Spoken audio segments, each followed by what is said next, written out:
Welcome to The Fusion, the journey of four becoming one. Tonight, we embark on an extraordinary odyssey where separate paths converge to create something greater than the sum of its parts. Join us as we delve into the captivating stories of four individuals, each unique in their own right. Get ready to witness the magic of transformation as we follow their journey towards becoming one. Welcome to DRAFTAPOLLOOZA.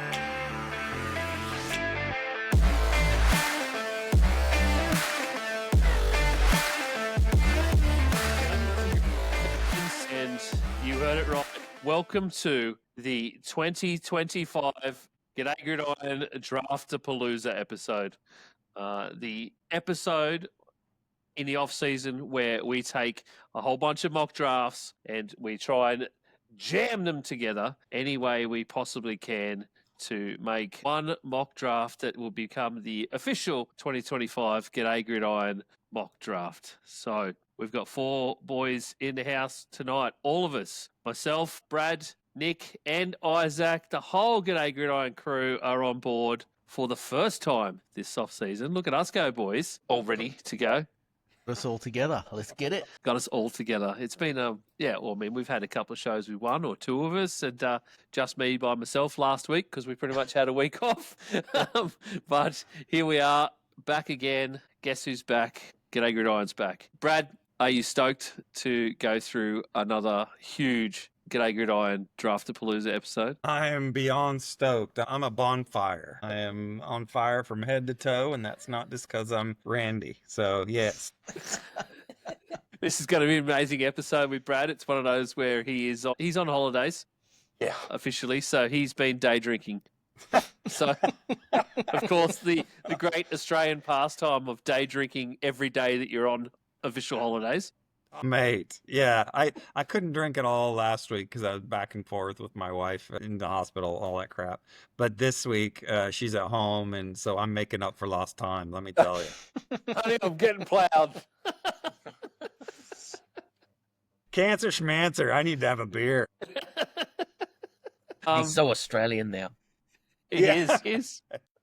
It's so good. Nick, second time for you. Last year was... I think, what did we do last year? We had about, 2.5, 3 hour show? Well, last year was the episode, this time last year was the episode before I had come on, because I had done a mock draft and then sent it through, but I hadn't actually gone on for that episode, so I didn't actually I thought you were on that one. I didn't even go backwards and check. No, so I didn't actually... I didn't so the actually shit have the host chance. over here didn't do his job and fucking check whether you're actually on last year's episode. So I didn't actually have the chance last year to be able to go through this process and do one as a collective. So I'm much looking forward to it this year and debating about all of the different spots. We've got two virgins then, Brad. Yeah, we do. Yeah, they don't know what they're in for. The first one of these, Isaac, the first one of these that Brad Manjot and I did. Oh, mate. It took about 4.5 hours between the three of us because it was apparently brutal. Apparently 3 to 4 years ago when we started podcasting, none of us realized that all three of us really like to talk a lot. Yeah. Not at all. And you I get think on the podcast and you can talk. I know. Yet we all kind of got in and decided that we'd have our opinion on every single player that we picked in our mock draft. So, Isaac, you are locked and loaded before a night shift. I'm just going to foreskin it a bit. I'm not going to talk that much. That's probably a good thing, to be honest. Yeah, that is. We've learned. We've cut it way back. Oh, yeah, we definitely have cut it way back. All right. Anyone that hasn't joined us before for a DRAFTAPOLLOOZA mock draft episode, it's pretty simple. 4 mock drafts. We've each done our own first round mock draft for this year. We've made some selections, any selection that we wanted to, whether we wanted to keep that pick, whether we wanted to do trades as well. But it's all just about first round and specifically about the trades. The trade terms don't matter if there's trades. It's specifically about the team being in that spot, selecting a player, etc. So between 4 mock drafts, we basically go through and see where we line up, if and who we have to discuss, and we have to discuss it between us and try and pick or come to a consensus on a player for that pick, for that particular pick. And of course, that obviously, like the draft does, that takes that player out of the running for any other picks that it comes up. So if we're on a pick and two of us agree two are on one side, two are on the other, we have to try and convince each other to try and get some kind of consensus or majority. So obviously, V1 is a majority. So at some point, we have to give, boys. That's probably one of the biggest points here. At some point, we have to concede and give. Otherwise, we are here for 4.5 hours. And I'm pretty sure that was Brad Manjot and I's downfall in that first year. Yes. That episode actually never made it to light of day, which was incredibly disappointing because I think about halfway through, I decided we're going to do this as a two-parter over 2 nights. I was going to put it out over 2 nights, and then we lost the recording, or someone forgot to push record. No, that was the second year, wasn't it, Brad?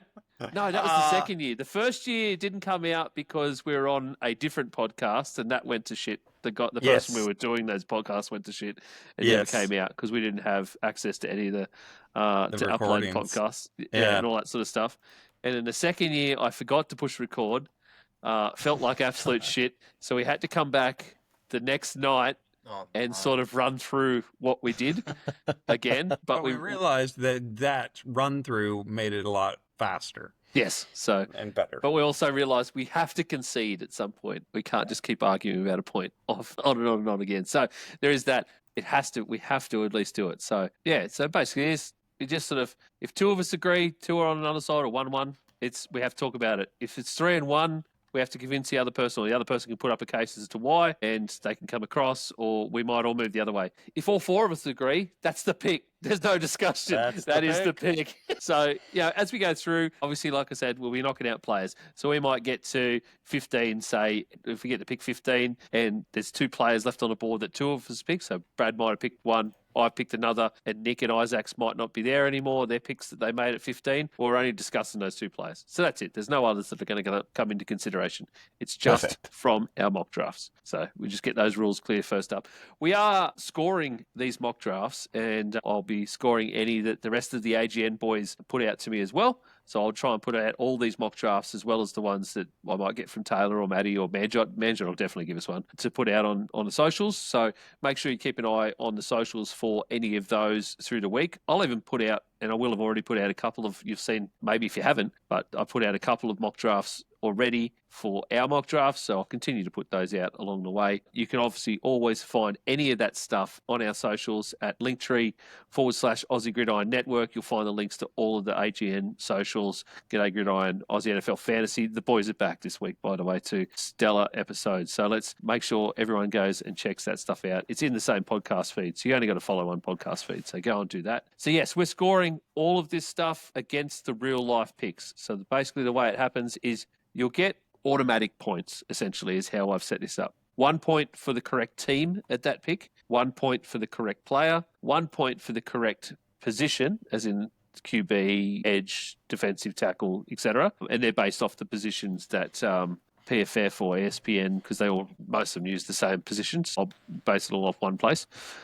Bonus point if you correctly pick the team trading into that pick. So if you've picked, let's say, some trades into pick 5, then you picked that team that's going in there, you'll get a bonus point for managing to pick that, because it's pretty rare that you'd be able to pick 31 teams would go into a specific pick. And a bonus 2 points if you correctly pick the team trading in and the correct player that they pick at that pick. So, because they're all pretty rare things. So in the end, we'll come out with a score, and after the draft, we will have a chat. The episode after the draft is over, basically, we'll probably have a chat about all of the scores and how everyone fared in that first round, and see if any of us actually know what we're talking about when it comes to the NFL and a draft. Isaac's shaking his head. Apparently he doesn't know what he's talking about. You can now follow Isaac on Instagram, by the way, at, what is it? Aussie NFL analyst. _analyst. Aussie NFL _analyst. So Isaac's shaking his head, but he's given himself a cracker of an Instagram handle. It was available. That says that he knows what he's talking about. If you don't think Isaac knows what he's talking about, follow him there. Tell him he doesn't know what he's talking about. Okay. Love it. So, righto, I am going to share my screen, and everyone is going to be able to see the beautiful spreadsheet that I put together I love spreadsheets. I'm a spreadsheet man. So I love spreading my legs, but there's a great spreadsheet. Sorry. Thanks, Brad. Off to a flyer. We Not are off to an spreadsheets, absolute Brad. fire. Colour-wise, if people can't see all those lovely colours there, the greens are where we all match. The yellow is where 3 people match. The purples are where 2 people match. So, and there's yellow columns, yellows in the team columns for where there's some trades. So you can already see there's a few trades going on right there. So you'll be able to see all this live. You'll be able to follow ahead with us as I do all the clunky admin in the background.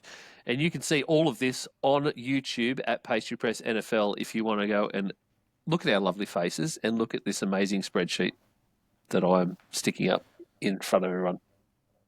Righto. We've also got some sounds. They're probably going to get annoying by pick 32, but let's roll with it and see how we go.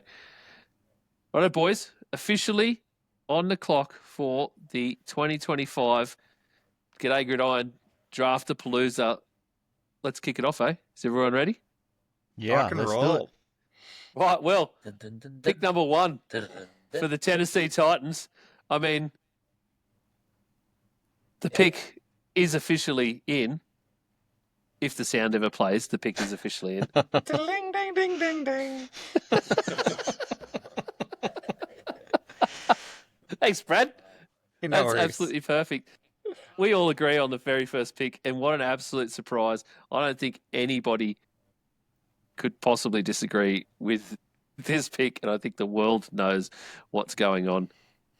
And the fact that Cam Ward is the most likely person to be picked by the Tennessee Titans at pick number 1. Yeah, I think it's just a no-brainer. I mean, you could argue he's definitely not the best player in the draft, but he is the best quarterback in the draft, and the premium that quarterbacks get in Tennessee. And all you have to do is look at Tennessee's social media, and you know that they're going to pick him. So I think it's the worst kept secret in the draft this year.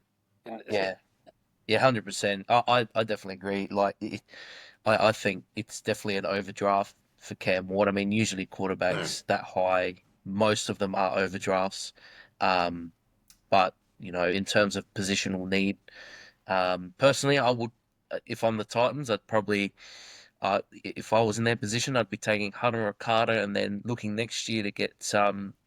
There's 2 good quarterbacks that are coming through that I think I'm head and shoulders above in Arch Manning and the guy that's holding out for Tennessee. I can't remember how to pronounce his name.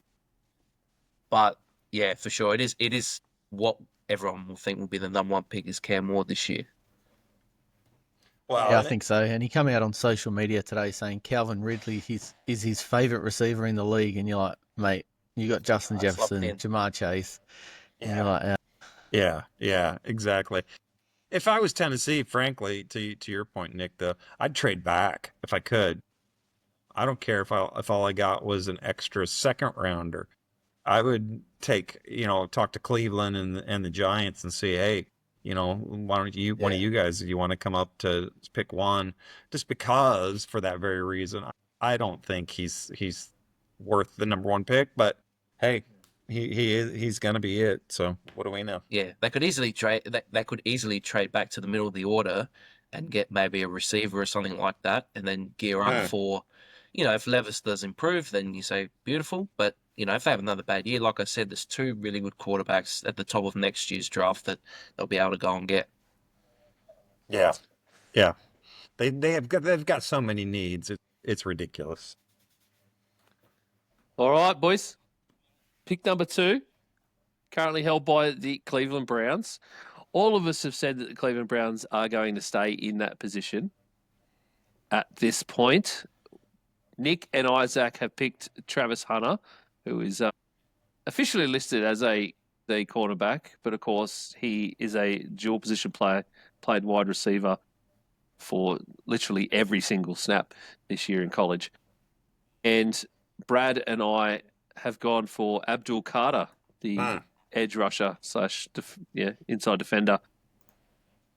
So why don't we start off with a bit about the obvious stuff about Travis Hunter. And look, the obvious part here is too, obviously, if you're looking at the screen and seeing the spreadsheet, is that we've almost got the same players across the top four. But Nick, Travis Hunter, Mm-hmm. why Travis Hunter there to the Browns specifically? Look, I think he is the best.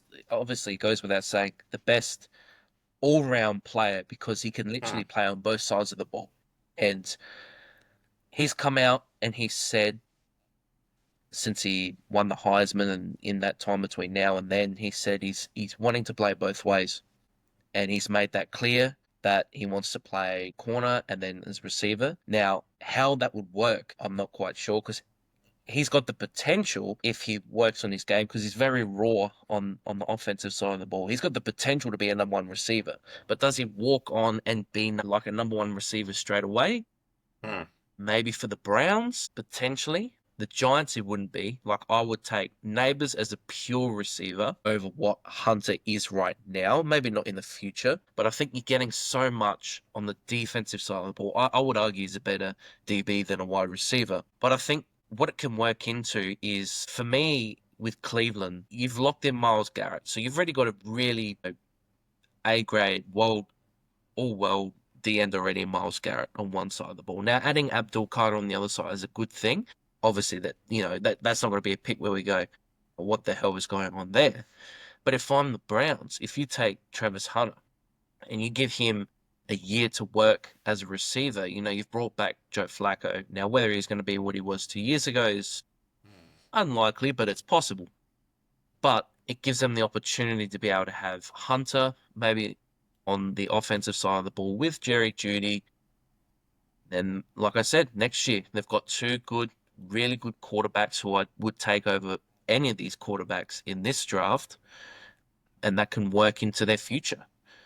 Either that, or, if they really want to, they might be able to trade back into the first round and take maybe a Jalen Milroe or, Jackson Dart, depending on how the draft goes. But I just think the ceiling is so high for what Hunter is. Carter is the best one-way player, obviously, on the defensive side of the ball, but the ceiling is so high for what Hunter can be long-term. It is a bit of a boom or bust sort of thing because, if you try to juggle too many things, it might hurt them. But I think the ceiling is so high that you look at it and you go, okay, it's clear why he's the Heisman winner, and it's clear why you look at it and you can go, we can get so much out of this player and be able to be a starter on both sides of the ball. That potential is something that you can't pass up.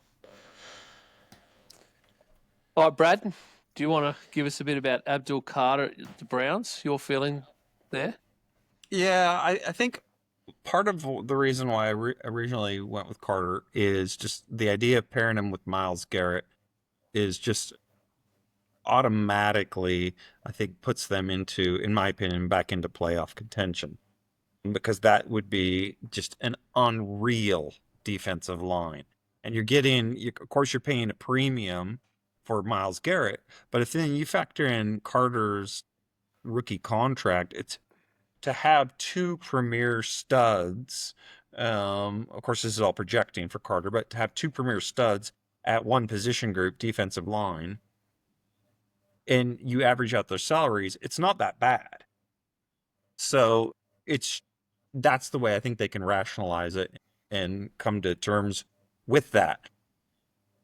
I do, in hindsight, in looking at it a little bit more in detail, I think the need is more wide receiver. Like, if I'm the Browns, I'm not exactly stoked about having Jerry Jeudy and Cedric Tillman as my wide receivers. So I get Hunter, and they automatically put him as a threat. But I just think the way they've gone after their defense and building their defense in the past. So I just feel like they're going to lean a little bit more towards that. And I think Carter is more reliable than Hunter in terms of defensive linemen.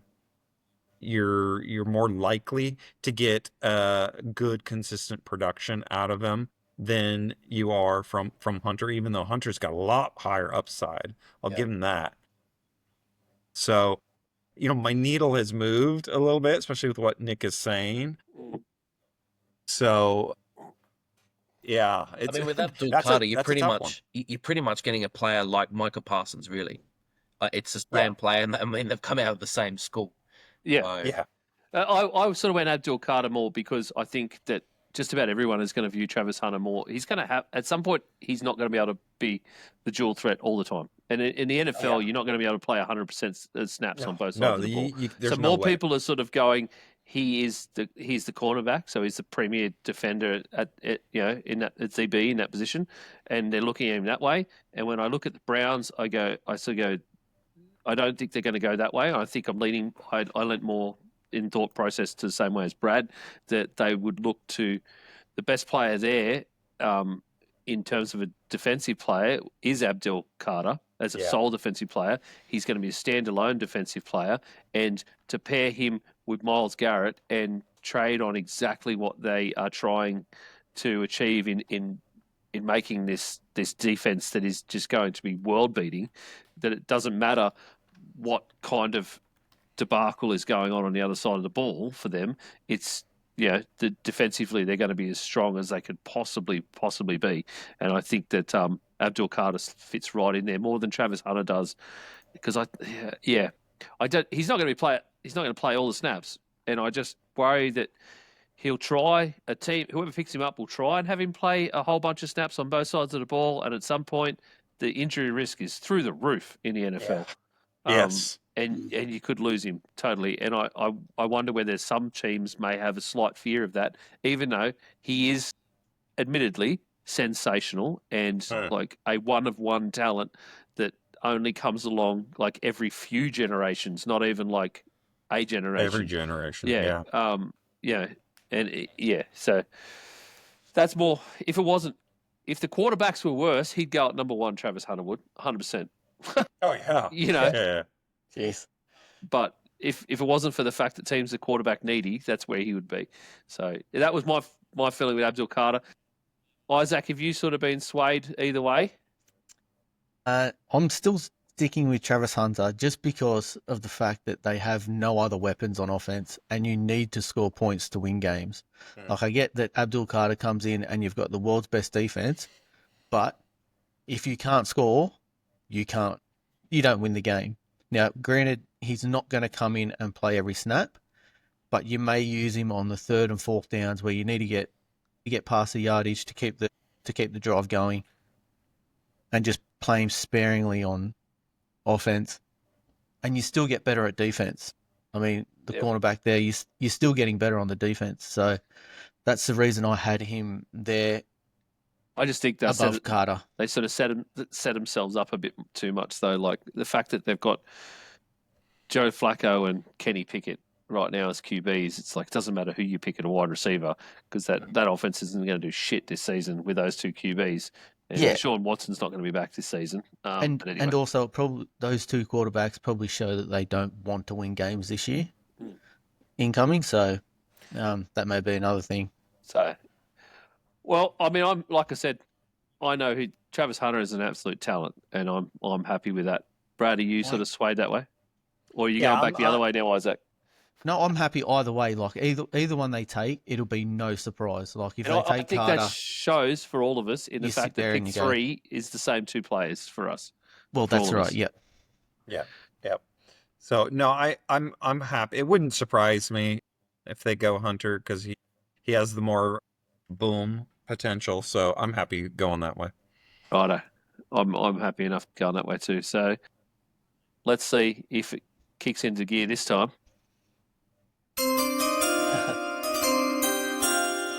Officially, the pick is in. Cleveland Browns pick Travis Hunter, who is, like I said, listed as a quarterback out of Colorado. So, righto. New York Giants, well, that only leaves for us New York Giants at pick number 3. We'll leave Abdul Carter for all of the reasons we all just spoke about. Both teams, I think the Browns and the Giants, needed players for pretty much similar reasons. So I that's think where we the are. Giants needed Hunter more, but their D line will be pretty good though. The Giants next year with Abdul Carter. Yeah, and I think without Hunter, I think with either player there, they would select whichever player that Cleveland don't select. That's the way this will go. 100%. Yeah. So I'll just say one thing. If I Yeah. was the Browns, I'd be putting out there Shador Sanders just to get those QB needy teams wanting to trade up and maybe get a package. Oh, I don't. To be honest, when you're in a position to take one of the two best players in Hunter or Carter in that I don't. spot, I'd probably just With- take one of them. It with depends on these it. It'd have to QBs be a Godfather package, to be honest. With these QBs, I just don't think it'll be there. You It's know, not worth it. No, it's just not worth it. So, New York Giants officially select Abdul Carter from Penn State. There we go. So, next up on the list, Same thing. the same thing. So, boys, we need to make sure we're being a bit more concise with what we're talking about. New England Patriots at pick number 4. Nick and Isaac went for Mason Graham, D lineman, and Brad and I both went for Will Campbell. We absolutely, all 4 of us, do these mock drafts completely separately. I put together this spreadsheet, and every year I make sure that I do my mock draft and I'm happy with my mock draft before I even look at the other 3 and put them into a spreadsheet. And when I was typing the others out, I was like, oh my God, what the hell have we done? But anyway, so we've got the same thing at pick 4 and 5 here. So, New England Patriots right now on the clock. Mason Graham, D lineman. Isaac, why Mason Graham? Mike Vrabel, defensive coach. 100%. That's That's pretty fair. much all you really say. All right, then. Look, I went Will Campbell. I went the offensive tackle and I went the O-line because their O-line is a bucket of shit. And I think it's harder to find O-linemen. It's harder to find good O-linemen in a draft like this. And absolutely, you pick the best ones if they're up there, especially when you're up there at top. And you've got a pretty young quarterback already, so you really want to try and start protecting him. I think Vrabel will probably kick the ass of that defense anyway, and they'll be much better than they were last year. He's already got rid of a few players, and I think they only did a couple of moves during free agency anyway, but they still don't have an O-line, and that's why I went O-line in Will Campbell to there. Nick, either way, are you happy either way? Do you see both sides of the fence? I do see both sides of the fence because, I mean, the Patriots splashed a lot of cash on their O-line in free agency. They did get Milton Williams, obviously, from the Eagles. I mean, to be honest, for me, it just came down to I just think Graham's the better prospect. I know they need both. I just think Graham is the better prospect. I know there's a lot of offensive tackles in this first round. To be honest, most of them, in fact, I'd say probably all of them, out of the guys that went the first round last year, I probably wouldn't put any of them ahead of the guys that went last year. So I think it's quite a weak O-line draft. Even though there's so many guys in that first round, I think it shows what sort of draft it is after the first 3 or so guys. I just think Graham's the overall better player. That's pretty much why I went for it, and I think it just helps them on the defensive side of the ball, like Isaac said. You know, they've got Variable coming in. He's probably want to get that set first. Obviously, you've got a need to try and help Drake May as much as you can because you've seen some flashes. But I think that's why they went out and spent all that cash in free agency on some experienced seasoned guys. Brad, both players are former 4-star recruits, both played at big colleges, LSU and Michigan. Campbell as an O-lineman, they talk him up about the fact that he's not afraid to communicate, make some calls, really read what the D's doing and sort of put his voice in the pile. Mason Graham, the he's big and he's a former wrestler as well, 2-time state champion wrestler actually. And he initially wanted to play linebacker, but his coach convinced him he had a much better shot. And so it's such a massive dude. Yeah. as a D lineman. Are you sort of leaning either way, or are you sort of happy either way there, Brad? I'm really leaning towards Campbell just because of what New England has done in this off season for their defense. So in the sense of, they bringing in, like what Nick said, bringing in Milton Williams, Harold Landry, Robert Spillane. So they brought in these guys and they've shored up their defense quite a bit. You look at their best two defensive players, and it's Christian Gonzalez, a cornerback, and then their defensive tackle, who was he was out for most of the season with injuries last year, but they regard him Christian Barmore is his name. They regard him as probably one of their best defensive players. So I don't think they're as concerned about the defense, but that offense, that O-line was first. They were ranked first last year. And when you have a quarterback there, Vrabel's a smart dude. He knows that he has to protect his quarterback to keep his psyche well and good in the game and all that stuff. I just don't. They were first in pass, 32nd in run blocking, and they didn't really sign anybody. That's the thing. They didn't do anything in free agency. They are in such desperate need. To me, it's a no-brainer. I'm happy with that. It should also mention that that Will Campbell, the blurbs on him, when you look at some of the draft blurbs in PFF and ESPN and stuff, are amazing. There's some draft grades out there saying that he is a starting caliber player at all 5 spots on the line. So they could literally use him anywhere. Yeah. Well, they need to. So if they can clone him, great. High IQ player. Yep. I'm happy to slot him at 4. As we've done before, you can go either way with those ones, and I think you'll be happy. Yep. Yeah. Nick, happy enough with that? Yeah, I'm happy with that. Listen, this doesn't You sound it. Just sounds like it, Nick. Well, I tell you, Yeah. Whatever. I'll tell you what. Righto, dickheads. The pick is in. New England Patriots select Will Campbell, offensive tackle out of LSU. Wow, so good. They're just Jesus. chiming it in 3 Chiming times. in, 3 times, just to make sure. Stop it. It's making up for lost time. This soundbite, I think. It didn't want to work on the first one, on the very first pick, so it's just going nuts, mental on every other one. All right, well, that leaves us with something easy. Jacksonville Jaguars at number 5, pick number 5, will now officially pick Mason Graham, defensive tackle out of Michigan. I think that's still a red hot pick for the Jags, and Just looking through D-line. their depth chart at the moment, like Josh Allen, Yeah. Trayvon Walker, like you've got the makings of a really good defensive line there. I think he's absolutely stellar. Mason Graham will do it at Jags.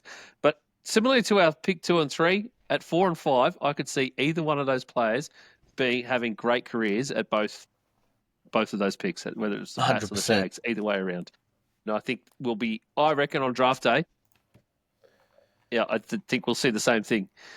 We'll see the same 2 teams. We'll just pick whichever player wasn't picked by the last team. Yeah. That's the way it'll be. So. That's right. All right, pick number 6. We have a 3-person majority already. So Nick, Isaac, and myself all picked Ashton Genty to the Las Vegas Raiders. Brad, however, picked the offensive tackle. I know why Brad picked the offensive tackle, because as a bit of a foreskin, he picked the star running back to go somewhere else further down the board, which is so obvious for Brad. Everybody take a guess. Brad, was that the actual reason you picked Aman Membu to the Raiders, or was it something else? No, it actually, I mean, I totally get why you'd say that. And that's the way I hope it falls. I just thought with Pete Carroll, Pete likes to have decent O-lines, and Armand Membu is the number 2 offensive lineman, and the Raiders are in desperate need of an offensive lineman, but all the smoke is around Gentry. while, in my head, I'll always take a lineman over a running back. So, Nick tells you I much prefer the lineman over the running backs. I get that, Brad, but I think, I mean, number one, the Raiders are going into the season so far with Raheem Mostert as their RB1, and then Sincere McCormack and Zamir White backing him up. And number two, I think that Pete Carroll is far more likely to get enamored about this amazing running back, especially if he sits in front of him and meets him. I just think he's going to sit there and Pete's just going to be going, you're coming here. That's it. If anyone had seen on social media this week the little letter that Ashton Genty wrote to all 32 teams, apparently, you would completely understand why too. Where he, boys, Nick and Isaac, did you see that this I week? haven't seen it. No. Oh, really? Well, that's breaking news for everybody then. I knew Brad wouldn't have seen it because he doesn't really live his life online like the rest of us do. But I'll try and find it real quick here. Brad, I was going to say, the way that you're thinking is correct, that you should be taking the lineman over the running back. But again, as I said in the green room, the game here Spoken like is a what true you lineman. think the GMs are going to do. Will do. And the problem, I think more so, if you look at it from Pete Carroll's perspective as well, they've brought in Gino. Yes, a good idea, obviously, to draft an own lineman, but I think they probably would like someone also to take the pressure off him, just to be able to get the run game going, because I think, in Seattle, he's had a decent run game. Obviously having Walker in there and Chardonnay, those are solid running backs in the NFL. So, he can get someone that's, touted to be better than both those guys for sure. With Ashton Genty, I think that's going to make it a lot easier because they don't have really anyone to throw to that's that good. Maybe Brock Bowers, if he takes another leap. Jacoby Myers, so it's just going to give them a bit of an extra string to their bow that they can actually, work something off. And most defensive guys, prefer the run game more than anything. Well, and let's face it, Vegas, they like the splash. Yeah, it makes sense that it's going to be Genty. Well, here it is, Brad. Hope. This is from Ashton Genty. I've taken the long way. I'm done with that way. If you pick me, it's simple. I'm coming to your franchise to do what Saquon and the Eagles just did. I'm coming to win big soon. It's tackle football. You know what I'm saying? I draft the guy they can't tackle. Thank you for your time, Ashton Genty. I love that. I do. Yeah. Same here. So he has reportedly sent that to all 32 teams, all 32 GMs. I love it. And you just know that kind of stuff would amp Pete Carroll up to the max. Oh, yeah. Pete, I guarantee you, Pete would get down on his knees for that. So 100%. Yeah. And pray, obviously, Brad. Pray, yes. Pray, obviously, yes. Brad, come on, This definitely means pray. Righto. Well, the pick is in. The Las Vegas Raiders select at number 6 overall Ashton Genty, running back out of Boise State. They're going to have to paint the field now. All right, we are on to the Jets, the New York Jets. We've got a two-man consensus here. I'm probably going to let Nick to take this one because you're the lineman, so you know this shit way better than I do. I was taking a bit of a stab here, to be honest, because the Jets are a basket case everywhere. But Nick and myself both selected Armin Membu, offensive tackle. Isaac went with Colston Loveland, the tight end. Great tight end too, he is, Colston Loveland. He'll be a big pick for anybody that picks him up. And here we go, Brad. Brad picked Tutorioa McMillan. I'm pretty sure I got that right. Nice job with the pronunciation. A wide receiver. So, good. let's go with the other boys first, Nick. Isaac, is it just because he's the star tight end? No, I don't think he's not the star. I think it's Tyler Warren out of Penn State that was the star. Oh, trust me, everyone's talking about Colston Loveland, though. I think they're both getting plenty of love. So I was looking through mock drafts to help me do my mock draft, and Yeah, I must same. have skipped over Tyler Warren. But I just think you got Glenn coming in. He's going to want to replicate what Sam Laporta did in Detroit, and they need a tight end. I think their tight end one is Coughlin. Yeah. You're not doing much with that. So No.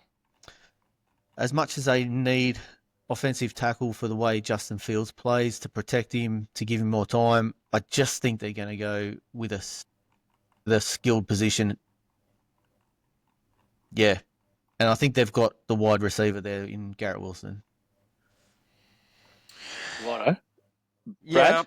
Well, I mean, Tateroa? yeah. If we're going off our I can say it board- now, Brad, so I'm just going, yeah. Why did you go to wide receiver, Brad?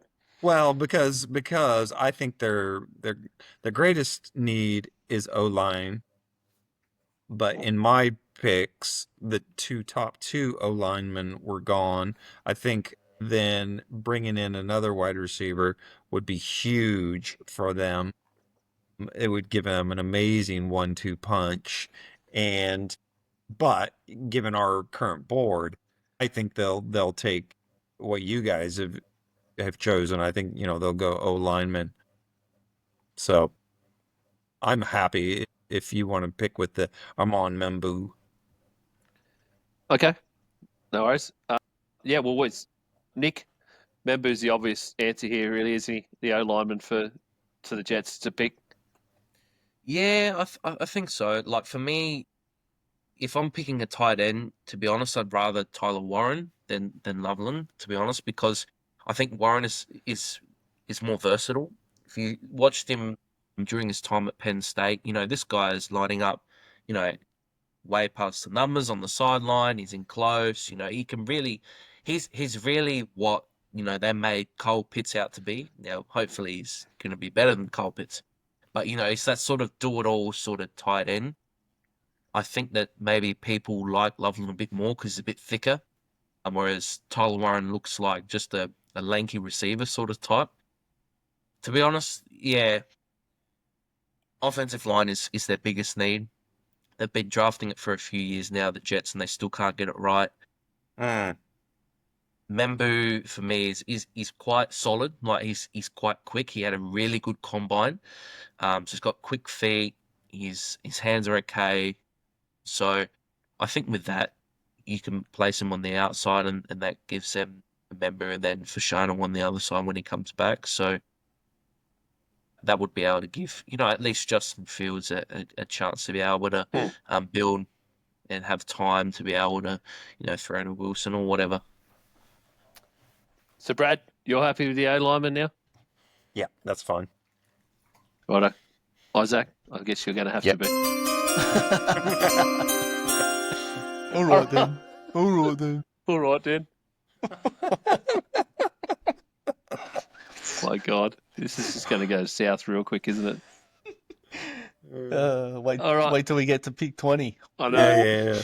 Number 7 for the New York Jets. The pick is in, and it is Aman Membu, the tackle out of Missouri. Righto, we get to pick number 8, the Panthers, and we've got a 2v2 once again. No, we don't actually. Oh no, we do. Yeah, we do. 2v2. No, we do. Sorry, I'm Just looking a at the wrong names. Too many, Different 2v2. too many wills.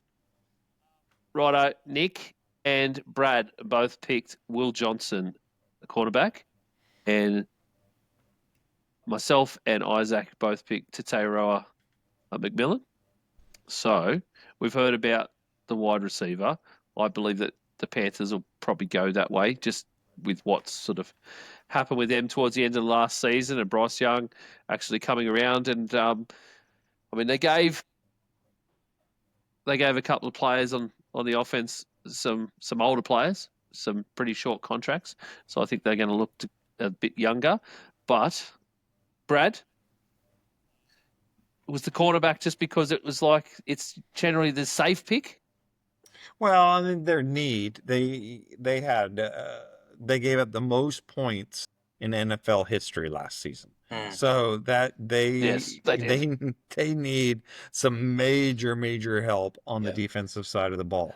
Who's their best players on defense? Derek Brown, defensive tackle, and J.C. Horn, the cornerback. So to have two potentially lockdown corners, that just opens up so much you can do with your defense. It's just unreal.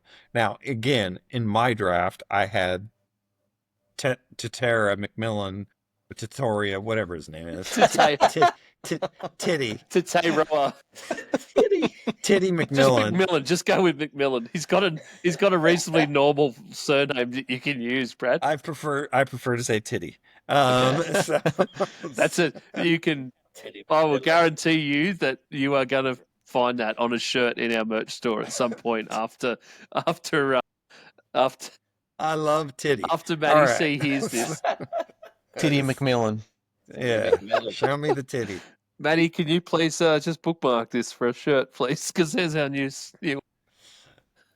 Gosh, so I had him being already taken. So to be honest with you, I'm okay with either one.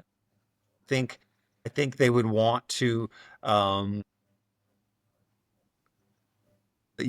quarterback situation and give him more options. So I could see them going with McMillan if he's available over Johnson, just because I think they want to do everything they can to give him as many viable options. I mean, my thought was more just the wide receiver in terms of. I don't think the Panthers are making smart decisions, and I still don't think that they will make smart decisions. But they also gave Adam Thielen a 1-year deal. That was sort of seeming to me like there's going to be a hole at wide receiver. He's a good wide receiver, so that's why I went that way. But I can definitely 100% see the need.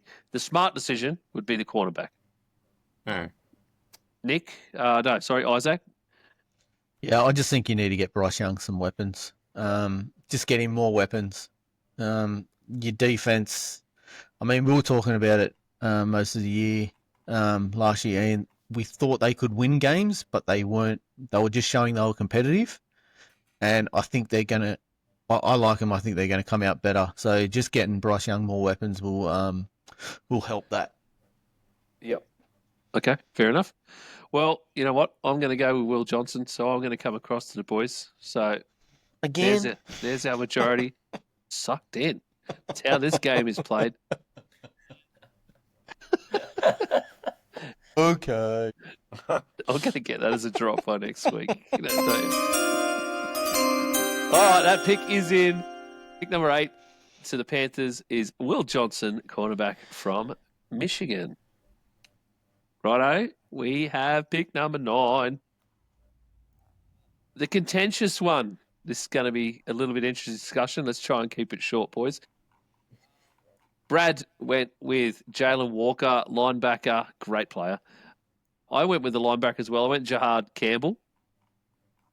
There was a little bit of draft stuff I was reading on him, and I was tossing up between those two, to be honest. Nick and Isaac both went for the current sort of popular pick, and that is Shedeur Sanders. So, who to start with? Let's start with Brad. Yeah. Give me why linebacker, Brad. Well, again, it was for me. It's based on availability. I think they need help on that defensive line, slash linebacker. But if McMillan's there, I think they're definitely taking McMillan just because they need that juice.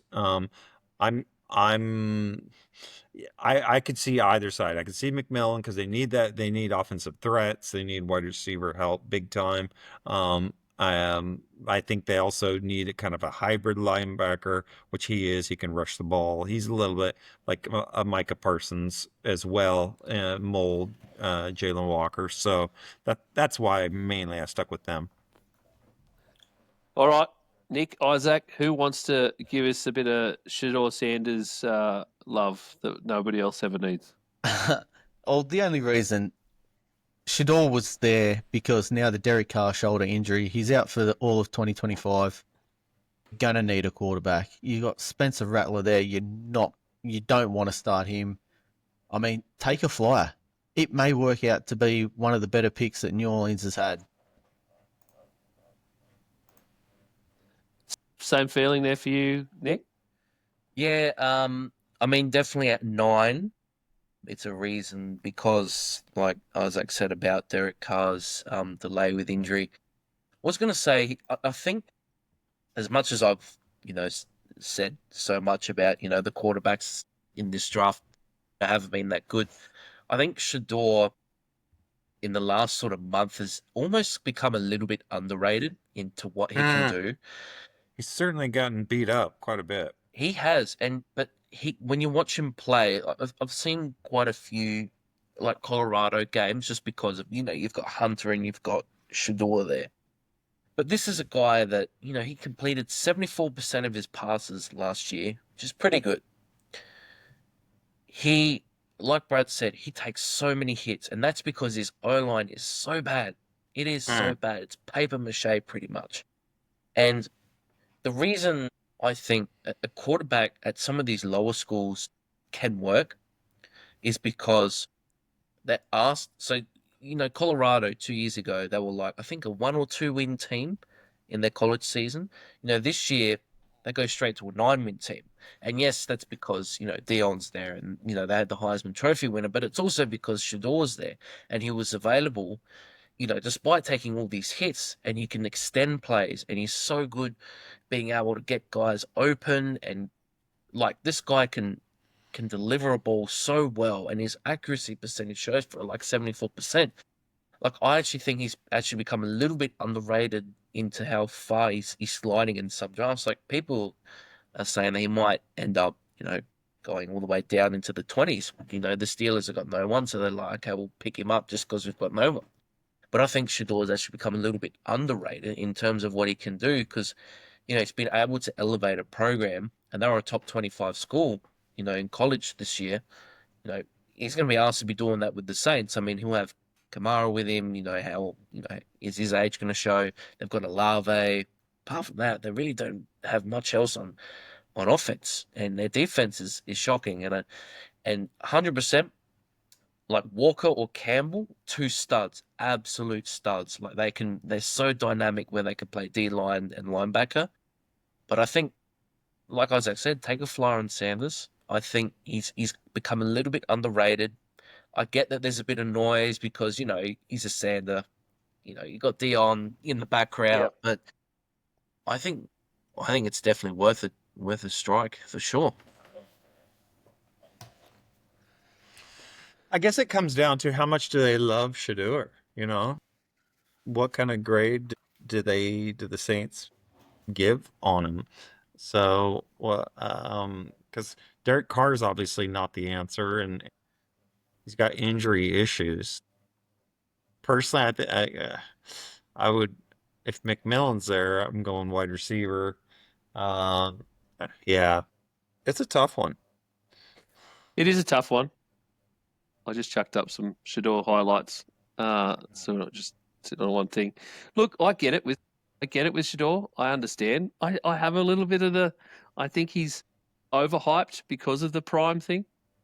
I think a lot of people are expecting Prime Sons to be Prime version 2, but I just don't. I just don't think that they can be. Can they live up to that hype?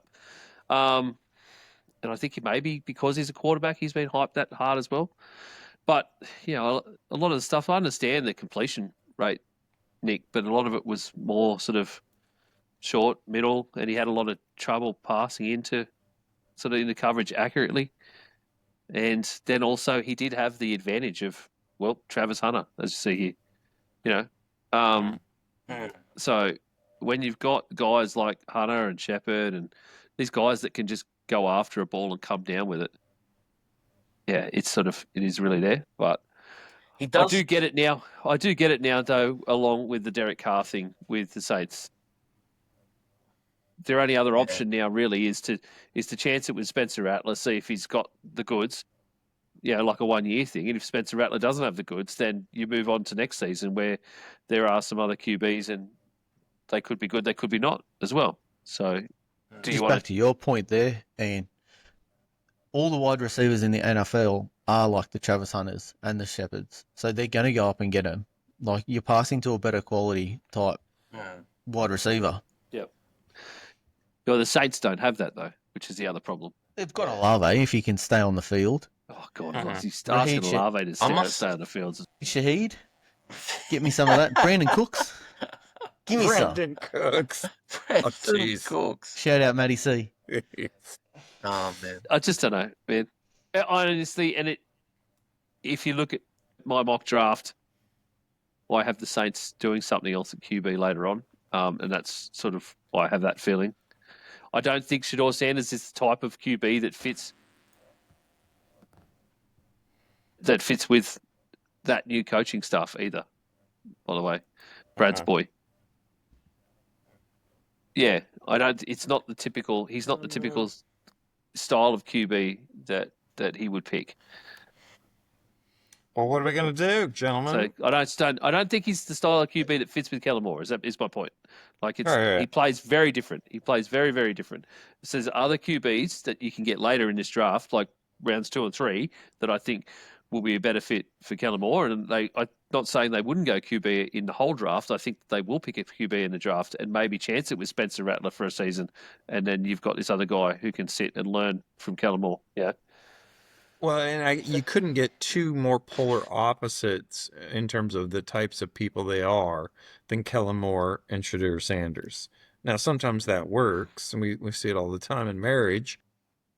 But in terms of coach quarterback, Kellen Moore comes from Boise State. He was a quarterback. He was very, very low key, humble type guy, whereas Shedeur is the exact opposite. Yes, and I worry about the fact what the other baggage for Kellen Moore that comes with Shedeur Sanders is the other part. Well, yeah, exactly.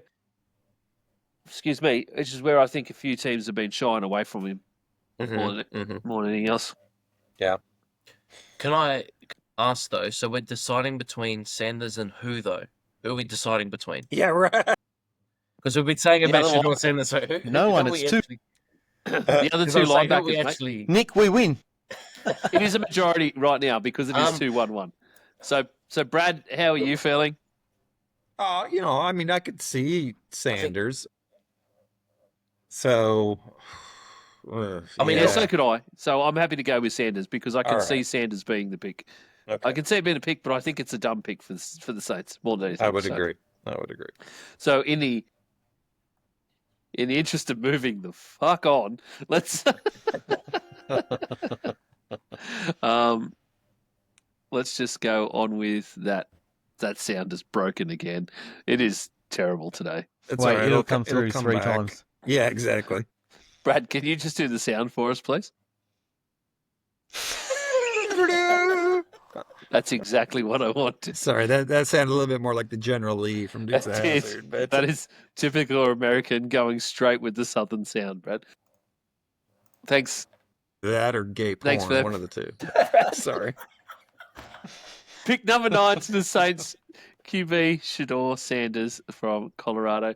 All right, the Bears are officially on the clock at pick number 10. We have 3 different players to pick from. Kelvin Banks, offensive tackle. Derek Harmon, defensive tackle. And Malachi Starks, safety. I'm in or out on this, really. This is one of those picks where I genuinely didn't know what to pick for the Bears. I was so very confused about what to pick and which way to go. So I genuinely don't know. They have been bulking up, but I feel like they've still got some holes and there's a few major ones here and there. I felt safety probably would have been the easiest and safest pick to pick the best safety on the board, because it's usually safety or quarterback is the easiest ones. You pick those guys, get them young, try and see if they make something of themselves. But obviously it's a reach within the top 10 as well. So who have we got that can talk about ones? Brad? Derek Harmon, defensive tackle? Yeah. Yeah, was it more position or was it the player? A little bit of both. I think defensive line, they definitely need help. I think Harmon is what we call your traditional B gap defensive lineman.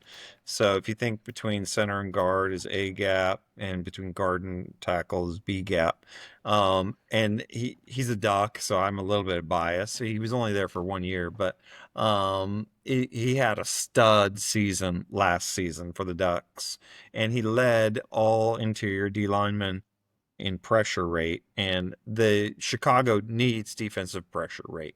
So, and again, I think I had the number one defensive lineman already gone.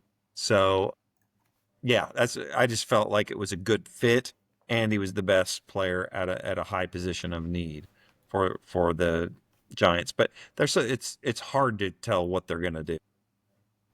Yeah. Nick, you went with the offensive tackle. Yeah, Isaac also went with the position. He went off offensive tackle. But his guy, he picked the other top guy, who we've already got gone. Membu, it would have been. Yep. Membu, yep. So, Yeah. Kelvin Banks Jr., give us a little bit on that, Nick. Yeah, I think Kelvin Banks slots in very well for them.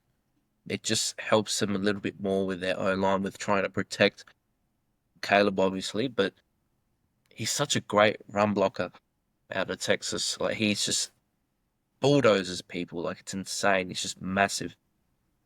So I think he really helps, probably more in the run game than the pass game, but I think it just doesn't hurt to obviously help with Caleb staying upright. And really, the Bears should have learned their lesson from, with Trubisky and looking around the league and other guys that have been, knocked out and, haven't had that chance to be able to really develop properly and have that time. And, we're sort of getting to that time like this season. You sort of find out a little bit more about Caleb Williams and you go, does he really have enough chances? Or, is he improving? Is he going to improve? Is he going to be that player that everyone thought he was going to be, that number one generational talent last year? So I think it's more of a safety pick, more so because you go, okay, he's set up, he's got some weapons, we're all set up now. He's got the offensive guy now with Ben Johnson. Ben Johnson came from a background with Detroit with an insane offensive line. So I think it just makes sense that they go Kelvin Banks here. Isaac, you get to sort of pick any one of these three to land on a side to make a majority. I'm assuming you would just still go the offensive tackle. Yeah. You sort of went with that need. Yeah, it was more the fact that they need to keep Caleb upright. Like Nick was saying, you need to protect him. That's why I went with offensive tackle. All right. Well, it looks like we're going offensive tackle, Brad. Okay. Boy.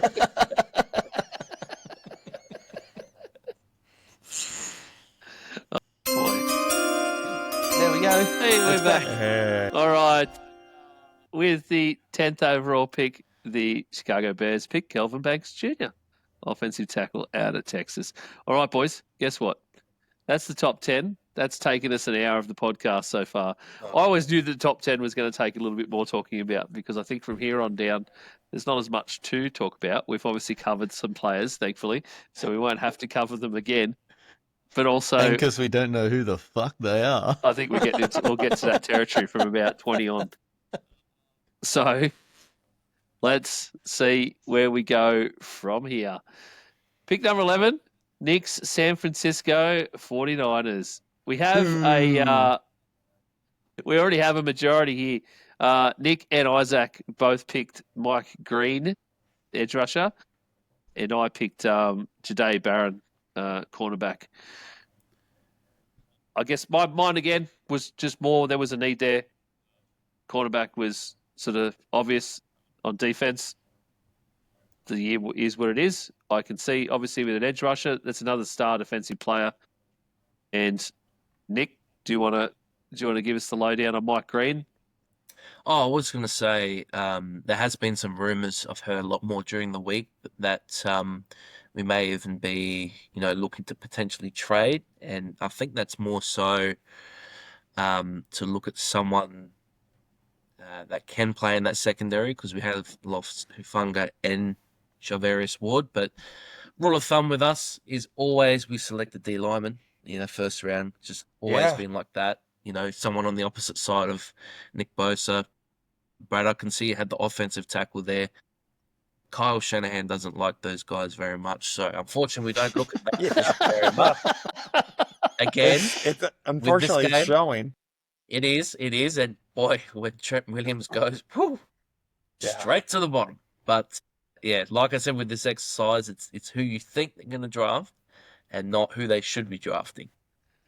In this spot, I'd rather be, if I was John Lynch, I'd rather be taking in this spot. There's a couple of O-linemen that I'd probably rather, and probably Barron is a good selection as well, or someone in the secondary that can help. But yeah, I just think it's just a rule of thumb that they just love the ends, and I think Mike Green, he plays with such ferocity. It's insane. He's just all over the field.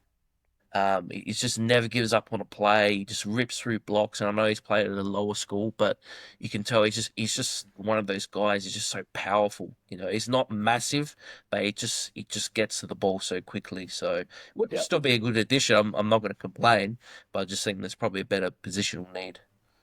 Oh, definitely a better positional need. But I can see them. You're right. They probably will go that way. I really like Mike Green. I actually had him going in my mock. I had him going next to the Cowboys. And that's purely because he is that type of player, exactly this, and because they are flat out refusing to do a deal with Micah Parsons yet. So I can see Jerry screwing that up somehow by going that pick.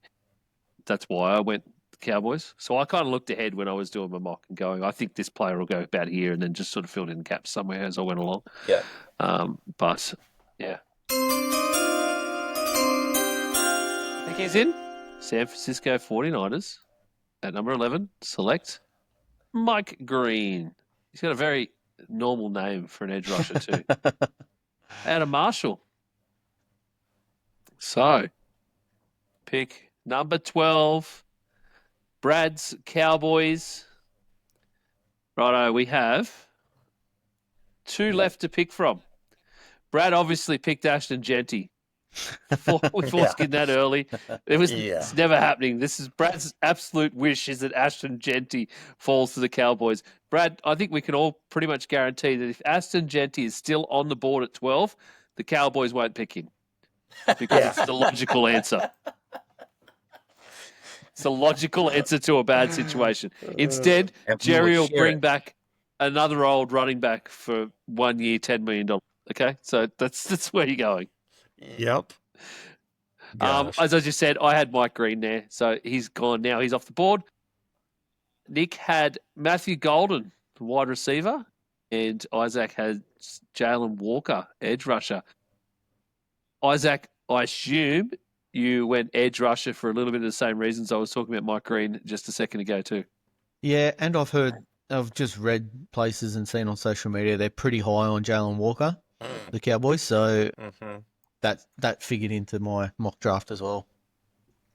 Usually Jerry will tell everybody who he's pretty high on and just dares them to go and get them before him. So yeah, for me, if I'm picking between those two, Golden and Walker, I'm taking Walker all day, just because I think yes, the wide receiver is a huge need, absolutely huge need for the Cowboys, but I think Walker is just that much better than Golden.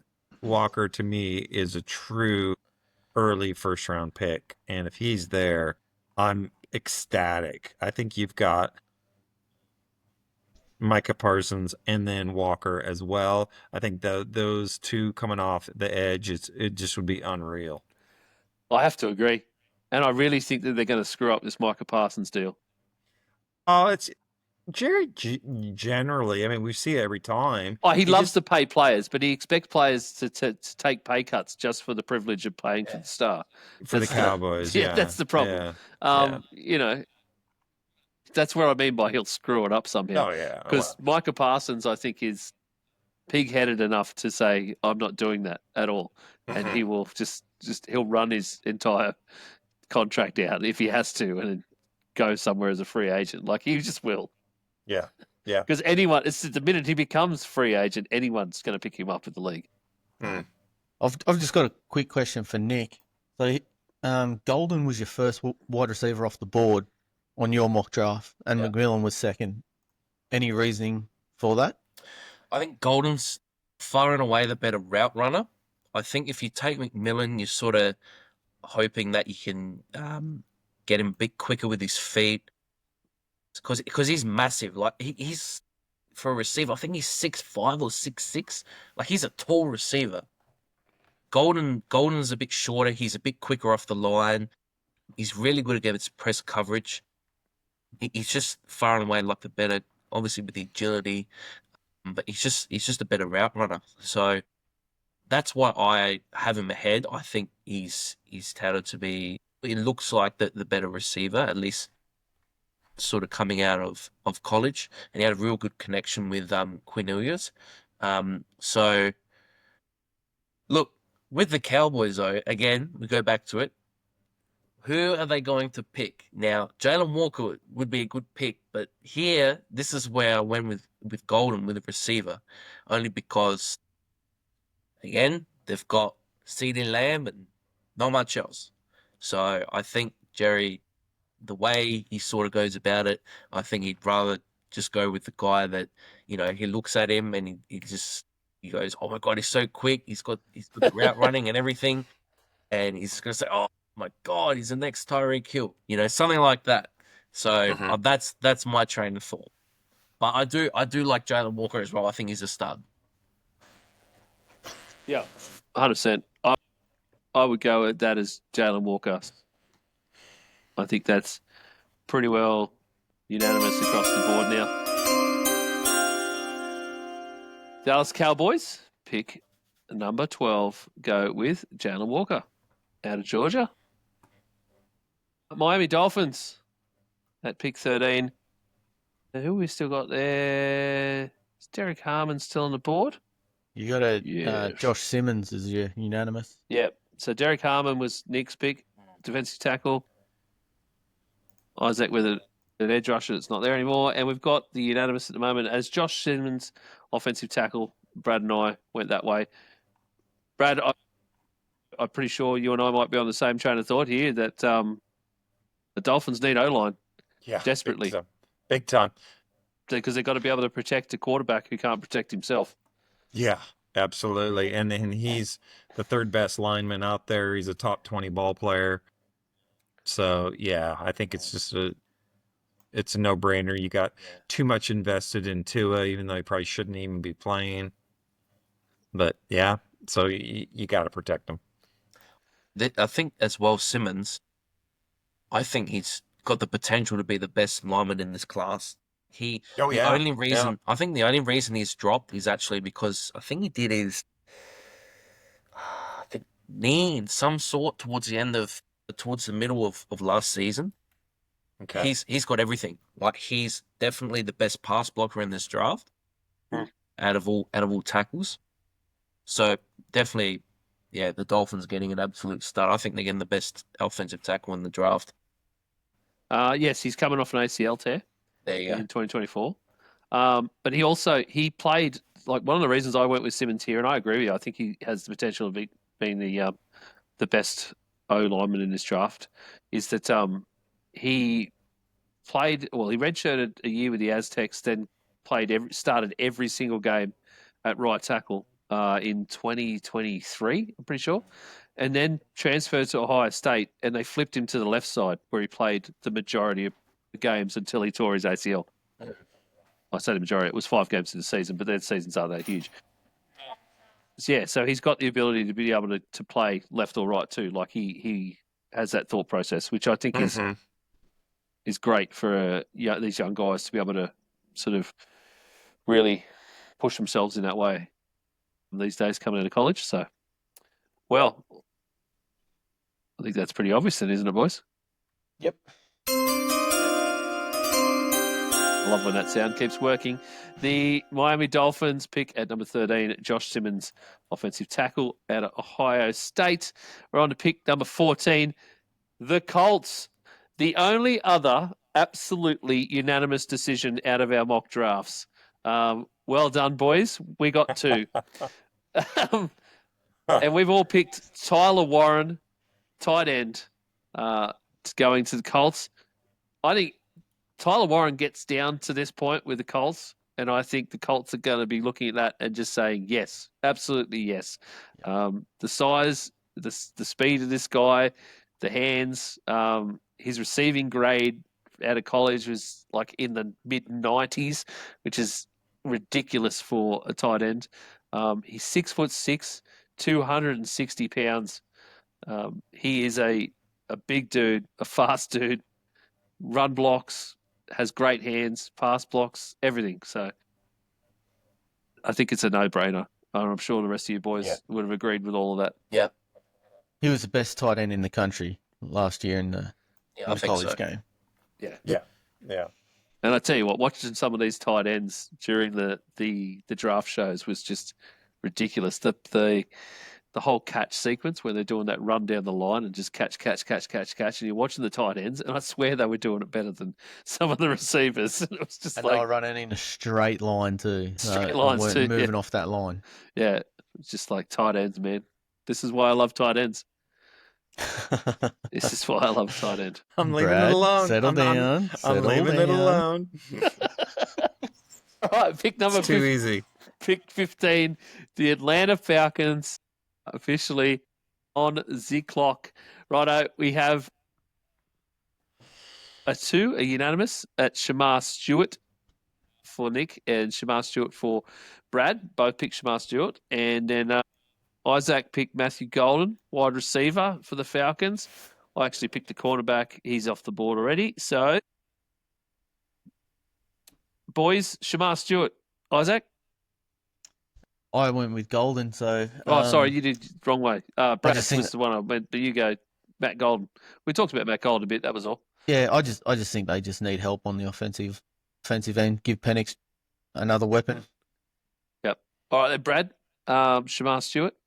Yeah, well, to me, it was just more of the Falcons have top 10 picks at quarterback, running back, wide receiver, tight end. They have a first-round left tackle, first-round right tackle, first-round right guard. They have loaded up that offense with first-round picks. They have to do something with that defense. They just have to. I just think he's the best defensive player available at that time in my mock. Righto. I'm happy I with the think- edge rusher, to be honest. Nothing Yeah, out there. defensive line. It was just they've got nobody on that defensive side of the ball. So I think it's Yeah, it's pretty obvious, mate. Righto. Shamar Stewart goes to the Atlanta Falcons at pick number 15. Pick 16 is the Arizona Cardinals. I went with the offensive guard, so I went O-line again. I went Tyler Booker again. I think it's an O-line that is desperate for help. Someone to do something. He's the pick. Because he's the only one left. Did we pick Tateora? No, we I didn't. don't think we did. No, we haven't yet. So, no, Nick picked Tateroa McMillan, so the wide receiver. So, we're basically choosing between a wide receiver or a guard. Didn't we take McMillan to? No, Carolina? we talked about him, but I No, don't we think talked we about did. it. I'm trying to ended figure up- out who we haven't We ended up. Jeez. Yeah. We end up going Will Johnson. Oh, fair enough. Yes, McMillan for me. I am taking him out of that dock as we're going, mate. I'm looking. But I'm we trying don't to have get we don't have a current our current order, do we, Ian? In the Previous. in the sheet if you want to look at the sheet, or do you want to know who we've actually picked? Is that what you're saying, Brad? That's what I'm saying. Yeah, Who who we've we actually. picked. Not that I can show you. I am Okay. keeping track of it on PFF right Oh, now. okay. Yep. Yeah, so that I don't screw it up. I mean, Nick, I don't want to speak for you, but I think if McMillan's available, they'd be ecstatic to have him. 100%. Yeah, 100%. I 100%. think I had McMillan going earlier, and that's probably why. So I would Mhm. have to agree.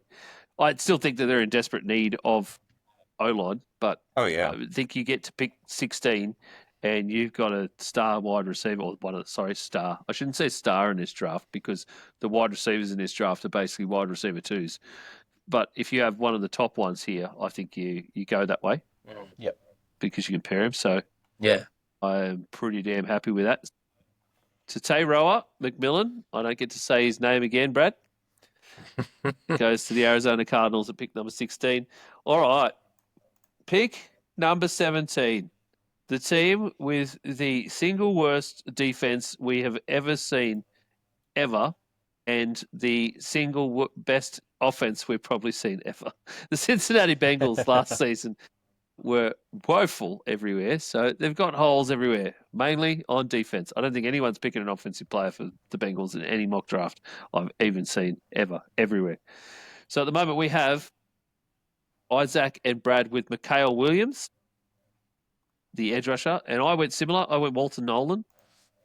So I went to the defensive lineman there as well, so interior. I'm pretty happy to run with you boys with Mikhail Williams because I guess we're pretty much all picking the same style of player or the same position there, really. Yeah, we're taking D line, and I think Williams is arguably a top 20 guy. Nolan, I have a little farther down. And it looks like Hendrickson may be getting traded or may not be there, so you just need someone to replace him. And I think Williams is the best bet. Absolutely. Pick 17, the Cincinnati Bengals pick Mikhail Williams, edge rusher out of Georgia. All right, pick 18, Seattle Seahawks. We've got two guys. We've got Nick and Brad on Tyler Booker, the offensive guard, and I am left. I picked Colston Loveland, tight end. I don't know why. I have this feeling, just them trying to really pack an offense and do something a bit more after they've lost some wide receivers, trying to get someone else back that can catch a pass there, basically anywhere. I went with tight end. Colston Loveland, like I said earlier, has been talked about in a lot of circles as a really good player. I was sort of going off between a couple of different big mock draft guys, and they're just sort of seeing what a few different people were picking, and I sort of lent that way, and I liked what they were talking about with him, so I went for that. And I think if you pair things like, well, essentially, if you pair Sam Darnold with JSN, Cooper Kupp, and then you give him Colston Loveland, and then sprinkle in a bit of MVS as well, I think that's a pretty good offense. Boys, the offensive lineman, Tyler Booker. Nick, do you want to tell us a little bit about that pick? Yeah, I think it's definitely a pick for need. Definitely helping out with Seattle offensively. So they get the chance to, obviously now with Sam Darnold, be able to build their offensive line a little bit more. Obviously, because you look at what he did with Minnesota behind their offensive line. So trying to bolster that up and also help their run game. Should be able to help them on the offensive side of the ball, I reckon. And they probably will need it because of obviously the loss of Metcalf, and they've only got JSN now, and the other one obviously was Lockett, who was used as sort of a gadget guy at the end. So definitely helps with them being able to be more of a run first team, I reckon, and taking the load off Sam throughout the year. Questioning myself why I'm reading through Tyler Booker's blurb right now. I'm questioning why I didn't come across Tyler Booker. Sorry, Brad. No, I was to say, I think he's the best guard. I think one thing we know about Darnold is he needs time. And what's the shortest distance to a quarterback? It's through the center guards. So, and they've got some weapons. They've invested in the weapons. Yes, tight end would be great, but I think that's a little bit more of a luxury pick. I think the O-line is where they need it. You saw Geno struggle when he got under pressure. So they're of the need, and he's the best offensive lineman, best guard. the best offensive lineman available, and then I think the best guard overall in the draft. That's fair. Just a bit on his blurb. I am really kicking myself for not looking up this guy sooner and a bit more of this. 6'5", nearly 330 pounds. That's a big boy.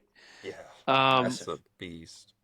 And he's He only had- a junior too. He's It's our third year. 21, Brad. He's 21. Yeah. He has excellent pre-snap posture thanks to his long arms. He can touch the ground while keeping his back flat. At 330. At 330. That's insane. This guy is a mountain, and he can touch the ground and keep his back flat. Oh my goodness. He's got arms like an orangutan, apparently. Wow. Jeez, that's exactly what I'm surprised at the guard. Oh, okay, yeah. He must not have the feet to be tackle. Isaac, I assume you'd go O-line. He's massive. He is massive. I haven't looked him up yet. I should probably have a look up. Picture of Tyler Booker just to see what it looks like. A lot of these Alabama guys are the same build. A lot of these Alabama, linemen are the same builds, really. They're just over 6'6", just like getting mad mountains. Yeah, righto. Tyler Booker goes to the Seattle Seahawks, even at pick number 18. But we have pick 19, Tampa Bay Buccaneers. Nick went with Malachi Starks. He went to safety. Isaac went Greg Zabel, the O-lineman. Brad and I both went. Here we go, Brad. Donovan Ezekiruku. Ezekiruku? Yeah, that'll do. The way Edge it rusher. just rolls off your tongue, I am so impressed. It's just I don't think it's right. I'll look it up in a second. I probably should have looked up phonetically earlier so I could get these things right. Yeah, look, Brad, I went edge rusher because I think the Bucks are in the same vein as the 49ers to me, a little bit, where they look at these big star positions like edge and just go, yep, 100%. And if you see a guy like this guy, like Donovan is, where he is just such a star player at that position, and especially with how good this draft is for edge rushers, I think that he gets to there, the Bucks are going to go, yeah, thanks, 100%. And Todd Bowles would be just frothing at the mouth. yeah. I think that they need help getting at the opposing quarterback. They just haven't been able to have a good job of doing that, and it's just a high need for them. They've invested a lot in the offensive side.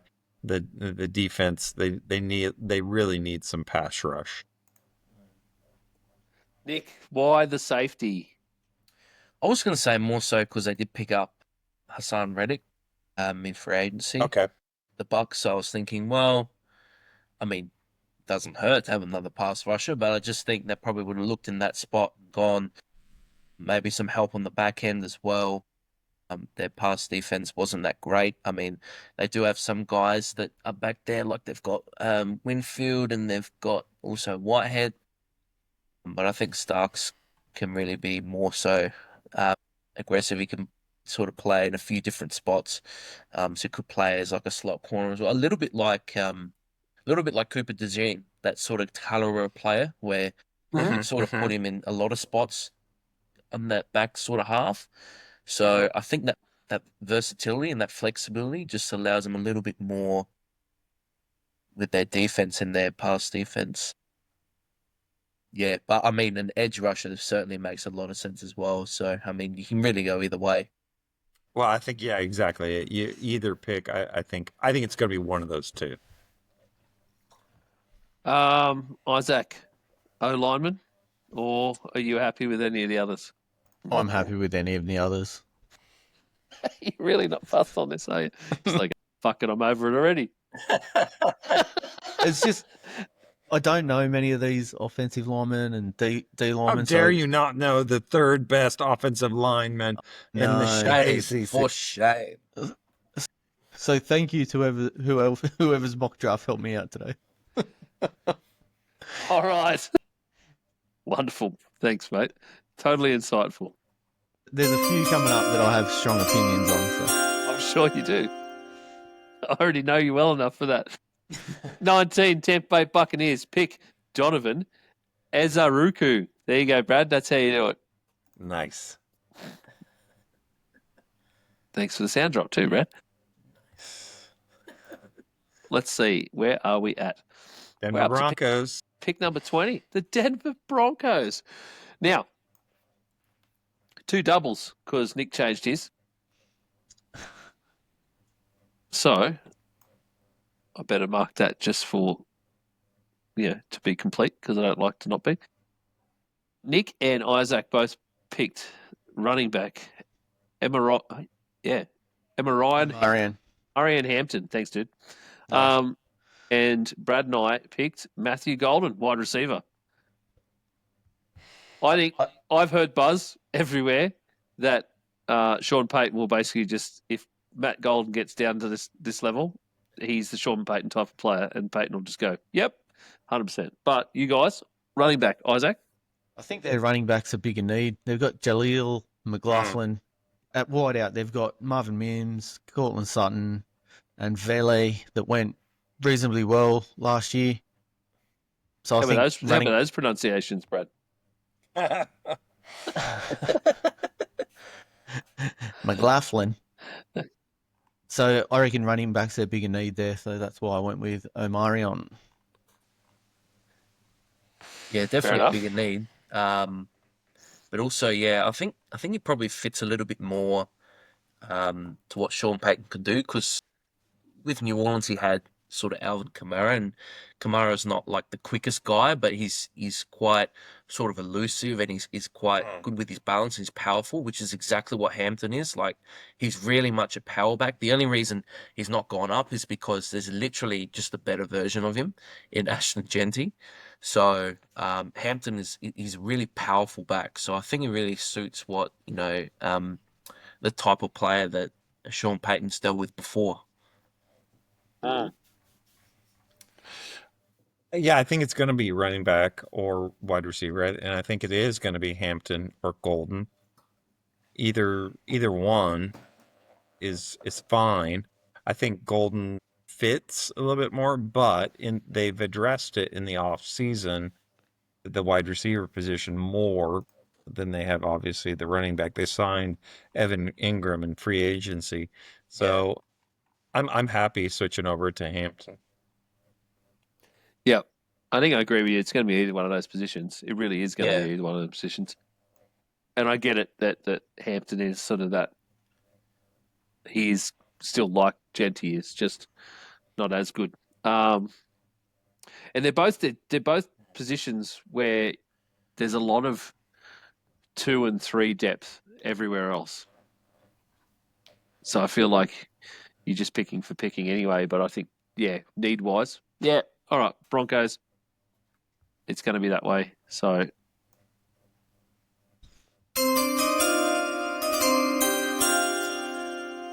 So, pick number 20, Denver Broncos, Omarion. Why can I not get that one right? Omarion Hampton, running back from North Carolina. I've got all these others so good, and then I just screw that one up for some reason. Fuck's wrong with me? I know. Tracking well, boys. That was a great 10. Pick 21, Pittsburgh Steelers. Righto. We've all gone QB. We were all unanimous that it was going to be a QB. Brad and I were both on Shedeur Sanders to the Steelers. And there was, I think before the Saints thing happened this week with Derek Carr, that was all of the talk, was it was going to be Sanders to the Steelers. That's the way it was going to end up. But now we are left, because Sanders went earlier, we're left with Jackson Dart. So Nick and Isaac picked Jackson Dart. I'm not sure whether Jackson Dart would be the next QB off the board here. I'm not sure whether he would be there or whether it would be one of the other guys. But I guess Jackson Dart is the most ready to play. It's probably the easiest way to term it. Can I say that other guy? Who? Without foreskinning it a bit? Oh, Jalen Milrow. No, because I can't pick Milrow. him now anyway, because it was one of my trades. Yeah.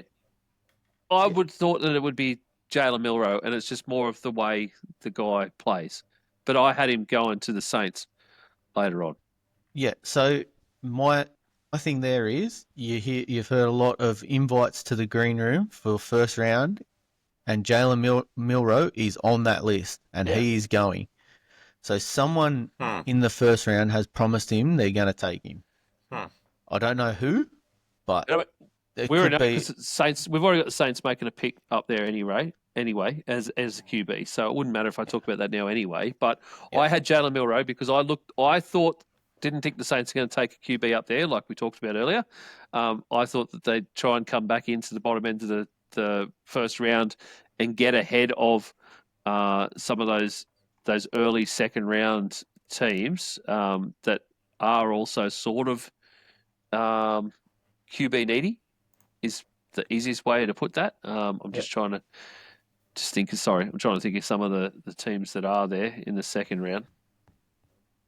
And I thought that they might sort of just try and jump ahead of them, come in there, and especially like a trade with the Eagles, because the Eagles don't necessarily need to be there. They make amazing picks everywhere in a draft anyway. So, yeah, the Eagles sort of trading down a few spots, and I'm talking like down to 40, so from 32 down to 40, I don't think it would bother them because they would pick up more draft capital. And, yeah, for them, that's just the most logical thing. So I just thought the Saints are at 40 at the moment. They would probably jump back ahead of, let's say, the Raiders, the Giants, and the Browns, and just try and get a QB before one of those ones would, especially the Giants and the Browns, and try and jump back in there. But when I looked at that, when I thought of that process, I thought, who is the QB that would be best suited to Kellen Moore? And amongst all of them, I would think Jalen Milrow, because he's one of the most like Jalen Hurts, for instance, in the draft. Yeah. So That's it. Yep. I think that's so that was what. my thought process there. Anyway, but we're on Jackson Dart. That's going to be our pick for this one for the Pittsburgh Steelers. Still get a QB. They get Jackson Dart out of Mississippi. Nick, do you want to give us a bit on Jackson Dart? Because I waffled on about Jalen Milrow for so long. I was going to say, I can see why Jalen Milrow gets the sort of attention, because he is literally just the poor man's version of Jalen Hurts. Like, he's just a less accurate version. You know, same kid out of Alabama. You know, obviously buttoned up. You know, very humble, good leader, dual threat. So, and he's a big boy for a quarterback. So I can see the appeal there. Jackson Dart, I think that's going to be the pick. I don't think he's going to work in that spot. I think he really, if I'm Jackson, I almost want to be pushed down to like in a spot where you've got a really good offensive guy, like maybe, I don't know, if the Rams were sort of planning on getting a backup for Stafford, you know, depending on his timeline, look at something like that. I think he'd rather that. I'm not quite sure the environment in Pittsburgh is going to get the best out of him. I heard during the week, actually, some talk about Jackson Dart and the system at Ole Miss with their offense. It's very much that everything is set out for him, where he doesn't have to do a lot of things off script, and it's very much first read, second read, and the ball is out. Like, it's not a lot of he's got to make the play. He's got a lot to think about and audible out of it. So I think if he's being put in that situation where he hasn't been able to overcome a lot of adversity offensively, I know they've got Pickens and Metcalf, and what am I saying? In that self, them two will be fighting each other. So that is a bit of adversity there. But in terms of, you know, how he's going to actually improve and be a pro player, I think it's a bit of an awkward spot for him. If I'm him, I'm really rooting that you get to pick 26 and the Rams get you. But I think the Steelers are going to be like, well, who we're going to roll out with, so we might as well take the quarterback. Fair enough. Jackson Dart to Pittsburgh Steelers on our official mock draft. We're at pick number 22, Los Angeles Chargers. We've got Nick and Brad on Colston Loveland, the tight end to the Chargers. We got Isaac on Jihad Campbell, the linebacker. And then we've got our first trade. So this was a trade I proposed. Let's forget about the actual terms of a trade. But in terms of a trade, I sort of thought that the Texans might want to jump up here because on my board I had Kelvin Banks falling way down. And if he was still on that board, I could see the Texans wanting to jump ahead of the Packers and the Vikings specifically to grab that offensive tackle because both of those need offensive players, especially the Vikings. And I think the Chargers, even though they've got 10 picks in the draft so far, I could see that they would absolutely be chomping at the bit to add another couple just to trade down a couple of spots and swap picks with the Texans. And I had them going up to choose an offensive tackle. So that was my thought process with my trade. Isaac, the linebacker, just throwing darts at a wall. Yeah, pretty much. No. So the Chargers love their defense. So yeah, I just went a defensive player for that. Righto. We've heard a bit about Colston Loveland. I can understand the tight end to the Chargers. I understand that pick. It's sort of, I don't know. It's a fun pick for the Chargers, isn't it, Brad? Well, yeah, I mean, he's coming out of Michigan. So what does Harbaugh do? He loves Michigan players, That's it. He recruited him to Michigan, so he knows the guy really, really well. And I think he knows what he can get out of him. If there's one thing that Harbaugh is, he's loyal to his players. So I just think it's an area of need. It's a no-brainer. I could see him going defensive tackle, but I really think it's just kind of one of those serendipitous things where it's just too good, and Harbaugh is not going to miss this opportunity to draft a Wolverine.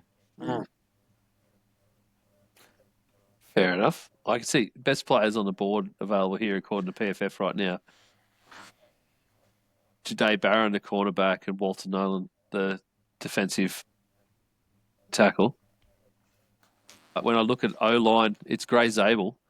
So that would have been my thought. But I could see them doing either of those things. So anyway. I was going to say, to be honest, if the Chargers are actually in that position, I reckon they would take Walter Nolan.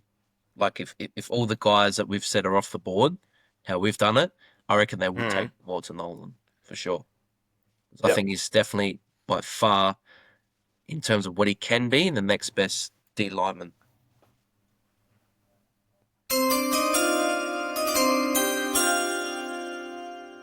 Pick number 22, Los Angeles Chargers choose Colston Loveland, tight end out of Michigan. I can still just see so many trades down in this area of the world as well. Green Bay Packers are on at 23. Is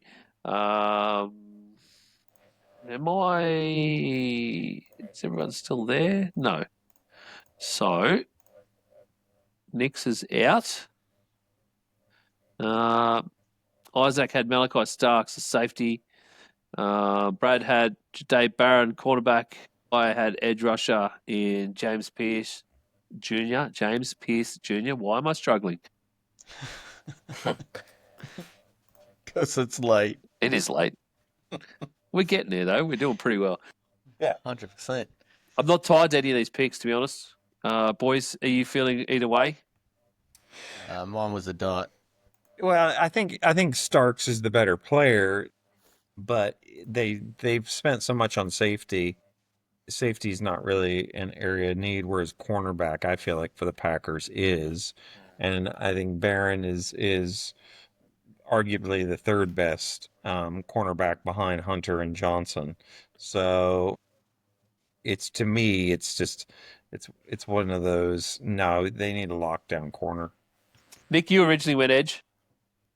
Was that based on need for you as well? Yeah, based on need. I think actually on the back end, like they do have some guys that are there. Like they've still got McKinney there. They've still got Jair Alexander. So I just went edge. just to be able to, fill the need. But I suppose just trying to think of who's off the board. Like, is Jade Campbell off the board yet? No, No, no, he's still not. there. Still No, there. he's still No, there. Because he's he'd still probably there. be because he can play as a D end as well. So he's a 3-4 linebacker, All right. outside linebacker. So Yep. and he, another stud, like for sure. Like you wouldn't be able to go wrong with him. So he gives you a bit of flexibility because as well they probably could do with another maybe inside line because he could play inside linebacker, which is strange, and as an edge 3-4 defender. So again, a bit of dynamic. So I mean that's just me saying if he's there, it'd be a good pick. But yeah, I think definitely help up front. Now with the Bears probably becoming a lot better in the run game now with Ben Johnson, you've still got the Lions there as well. Kevin O'Connell still with the Vikings and they'll still be pretty good in the run game. And they'll probably want to help JJ McCarthy, so they'll probably be running the balls still a bit more. I think the help up front is probably going to be the best bet for them. Fair enough. Who's going to go with someone here? I'm happy to go with Nick. Happy to go with Nick? Yep. I was leaning on a few mock drafts here from other people, from some of the professionals, the guys that get paid to do it. But a few of these, by the looks of it, they're all around that too. They're all sort of similar. So where were we going, Nick? Well, we've only got three players the away edge? from. You can't go Yeah. with Nick. So you go for the edge. So I'd Go had for the James edge. Pierce Jr. Yeah. Yep. Yep. Just do that. Just do that, he says. Let's do it, Ian. Come on. It's late. All right, pick 23, the Green Bay Packers. Fuck. The Green Bay Packers picked James Pierce Jr., Bay edge Packers. rusher out of Tennessee. The Minnesota Vikings. This is your wheelhouse, Ian. This is my wheelhouse. All right, let's talk about Isaac and Brad. Isaac went G'day Barron, a quarterback. Brad went Nick. God, Brad, why are you doing this to me? Emin Worry, the safety. Yep. Right, Nick and I both had a trade here for the Vikings. For the life of me, I cannot understand how either of you can't see a trade here. So I'm so fascinated by that. The Vikings literally have 4 picks in the entire draft. They have a first rounder, and then we have a 4th, I believe, and a 5th and a 7th. So picks are a premium. The Vikings need picks. I sort of went with the Bills. Both of us actually went with Bills, to be honest. Both of us had the Bills trading up. I can see the Bills wanting to trade up here to grab a linebacker and to grab that player, that position of need. And I'm probably I have to lean more towards Nick's pick now anyway. But in terms of position, linebacker, Nick, why did you go linebacker? Was it the big position of need for the Bills? It's definitely a position of need, particularly a middle linebacker. So, like I said before, Campbell can play on the edge as well. I know they've just signed Joey Bosa. For how many games he'll play, yet to be seen. They got rid of Von Miller. Can't remember the other edge's name for the Bills. It'll come back to me.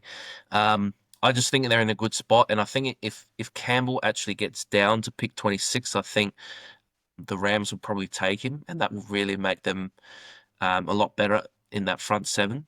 So that would fit them as a really good pick. So that's why I think the Bills will probably trade up. They probably know that the Texans are probably going to take an offensive lineman. So I think that spot to trade up for the Vikings is probably where they know that Minnesota probably want to shop that pick around for more picks, like you said, Ian. So I just 100% think they do. they go out and they just take the best player. So I think the 2 best players, that I had, so left remaining.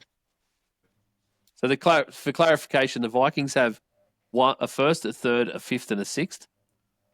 And the reason we're in that position, by the way, is because we traded up last year to get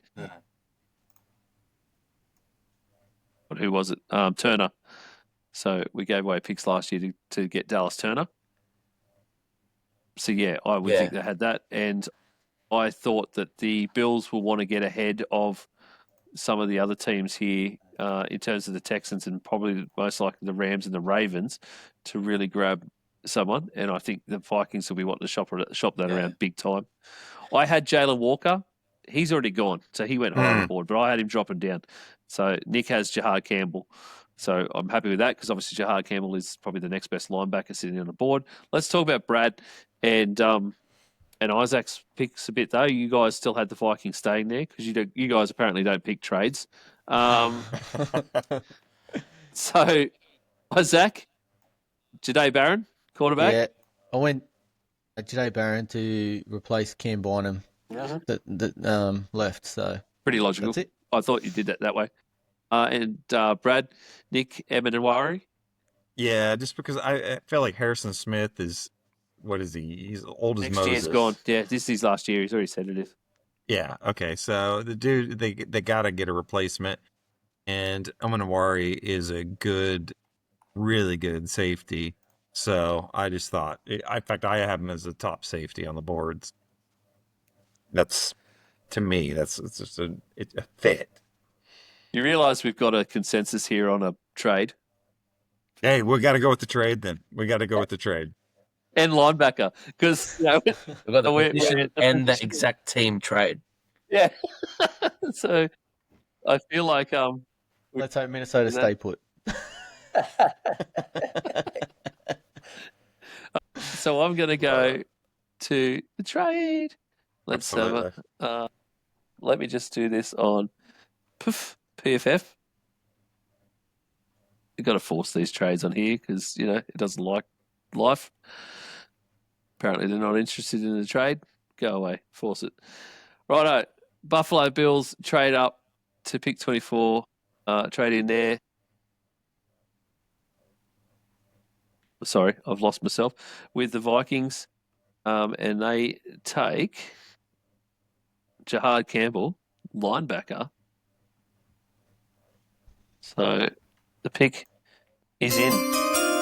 Not only did they trade, they ran that pick in. Just so you're not the Vikings. All right. The Texans are on the hook. So we've got Houston Texans. We've got Nick picking Josh Simmons. No, we did that already. Is he gone? Yeah, he's gone. He's gone. So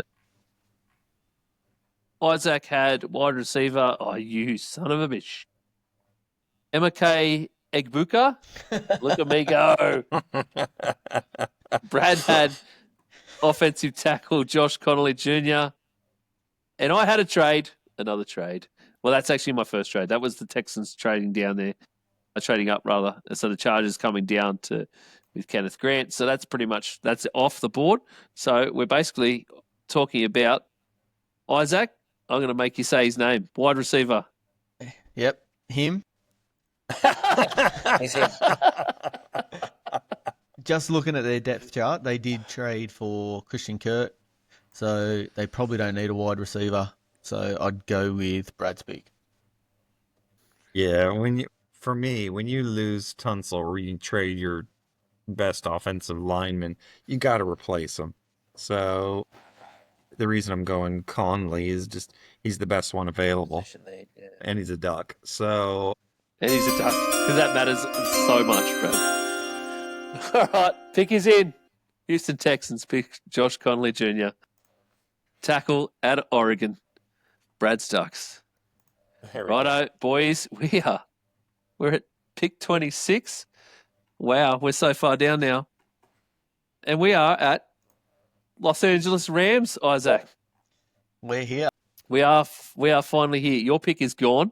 I was just about to say. I'm trying to update these as I'm going. Yeah. Brad's pick is gone. So we are at Nick has picked Greg Zabel, offensive guard. No, Gray Zabel. I keep saying Greg, and then I had to keep rewriting it. Gray Zabel, offensive guard. And I picked Luther Brudden III, wide receiver. So let's talk. Nick, tell us about Gray. I think this is more so a bit of a, well, it's not a necessity for the Rams. I think they've probably got other needs. But I think if they're going to commit to maybe Stafford for another year or two, or however long he's playing, they probably want to keep him upright because everything else on the offense is pretty fine. Like they've got their receiver weapons still. They've still got their good run game. They've got Sean McVay there. So unless they're sort of looking at the back end, maybe a corner or a safety, at this stage, there's probably not a whole lot of guys that probably prefer. So I think probably taking Zabel's probably the safer bet with this one, and probably helps Stafford a lot more. Just trying to keep him in the game a lot longer. Fair enough. I'm happy to go with Gray Zabel, to be honest. I I'll be insanely honest. I forgot that Devontae Adams even traded in there. Oh, sort of signed there. Yeah, so I think that offensive line is the logical pick. Brad, I'm assuming you're about to say that too. Yeah, that's exactly it. If just for all the reasons you both explained, I think it's the obvious choice. Ultimately, if Walters Nolan is still there, I'd take him defensive line Yeah. over the guard, or your other option is to get a QB and start planning for the future. Okay. Yeah, I did have the consideration when I was thinking about it too. If you're the Rams, so let's say the 3 quarterbacks are gone, are you taking Milroy or are you taking someone else? I don't think so. I think I don't think McVay he'll liked still be Milroy there. as much. he'd still be there. He'd love Jackson Dart. Yeah. I don't think he'd like Milroy. But again, yeah, I think, as you're about to say, he's still going to be there in second and third rounds, most likely. Yeah, that's right. Yeah. I think so. You'll be able to pick him up then, and then there's not that much pressure on him being a first round pick. All right. Number 26, Los Angeles Rams pick Gray Zabel. Tackle out of North Dakota State. Pick 27 is Baltimore Ravens. Who have we got left? Nick has Nick Scorton, edge rusher. Isaac has Walter Nolan falling this far. Malachi Starks for Brad. I had Kevin Winston Jr., but I didn't have some of these guys falling this far. If I had Walter Nolan falling this far, I would go that for the Ravens, to be honest. So I'm happy to go on that side. Brad, Malachi Starks. Yeah, We talked a little bit about him already. Yeah, it's need. It's he's a good. I see him top half of the first round, or right there in that middle of the first round. So I think it's a good value pick. Mhm. So, but if Nolan's dropped that far, then yeah, well, I take that back because I had Nolan going later. Yeah, to be honest, so did I. But in hindsight, I probably think that he's got a massive ceiling. So I think sort of like if we were all liking Nolan going around this area though. That's for sure. Yeah, I think it's We just all more had so him at different need. spots around this level. A lot of it was just picking on need. But I think if you're looking at it and you're a team that's, once you get down to maybe those 20 picks or so, like if you don't have a glaringly obvious need over like another position, which I think most of those teams ahead of them do, probably Nolan is the best player. Him or like Campbell or Walter, whichever one probably falls out of those 2 linebackers. It's probably the next best player. Yeah, it's amazing actually. Like I said, we all had Nolan around this area. I had him a little bit higher because I had him to the Bengals. But yeah, here we are, right here, right now, in the Draftapolooza. And pick 27, Baltimore Ravens select Walter Nolan from Mississippi. Righto. Pick 28, Detroit Lions. Nick had Tyler Booker, O-lineman. Isaac's pick is gone. Brad's pick is gone. And I had Emeka Egbuka, the wide receiver. my pick, I guess, for a wide receiver was just to, I think, just more pairing with. It was a bit of a dart, to be honest, but it's more just trying to pair another wide receiver into that mix, into the Lions offense, and have that depth, that sort of thing that they love. But Nick, any reason for O-line? I'm just trying to think now because I'm just thinking. Actually, looking back, I've actually got Tyler Book in there twice because I'm like, I thought I had him with the Seahawks, so I don't know what's happening. Oh, you did too. That's probably when I'm going about Take him stuffing out. around. Hang on, have we already picked Tyler Booker? Sorry, my bad. Yeah, I was We gonna say, I think we've My already bad. had. We'd already taken him anyway. That's me. I fucked that up. Anyway, all right. Well, guess what, boys? We're picking a wide receiver. Done. Perfect. So it is what it is in this You draft can now. take my Tyler Booker out too for the Commanders. Yeah, I'll take all that now. Righto. Well, Detroit Lions, we got one left. The default guy. By default, in the 2025 G'day Gridiron Draftapollooza, the Detroit Lions pick Emeka Egbuka at pick number 28. Righto, we are on to the Washington Commanders. Nick Ebenwari He's the only one is left. the only one left. So I love it when this starts working out. And the I wish, pick is in. boys, why did we not get this stuff sort of working out earlier, by the way? Not good enough. Love it. Pick number 29, Washington Commanders pick Nick Ebenwari, safety out of South Carolina. Now, we have the Vikings here at pick number 30 now because of that trade with the Buffalo Bills. And Nick had them taking an edge rusher who is gone. Ebenwari is Right. gone. Ouch. James Pierce. I had them taking Omar Norman Lott, the defensive lineman or edge rusher. So I had that in that trade. I thought that they would go there for depth in a way, just because they are beefing up D-line. Brad had the Bills picking Maxwell Harrison, cornerback here. You know what? I'm willing to. I don't know. How are you boys feeling about this pick if it was the Vikings here at 30? Could not give a fuck. So, in terms of best player available right now, I'm willing to break a little bit of rules here. In terms of best player available right now, G'day Barron, cornerback, Malachi Starks, safety, Luther Burden, wide receiver. I did not go wide receiver. Or Kenneth Grant is actually the top D lineman there right now. It'd be Jair Barron, wouldn't it? Best player available. You would assume they would go best player available, boys. And that What? brings in then. Yeah. Yeah. But do they need a cornerback? Yeah, they do. Yeah, they do. lost, Cam, yeah. And Bynum's gone. So Because Yeah, Cam yeah, Bonner's yeah. gone. Yeah. Yep. So yeah, no, Barron. Yep. Righto. I think we'll break the rules a little bit here because I can see that that happening just because of that trade, and that's most logical. And like, to be honest, the Vikings dropped down 6 or 7 spots there and still pick up a really good quarterback. 100%. That's and you get draft pick. So pick 30, Minnesota Vikings, Ja'Day Barron, quarterback out of Texas.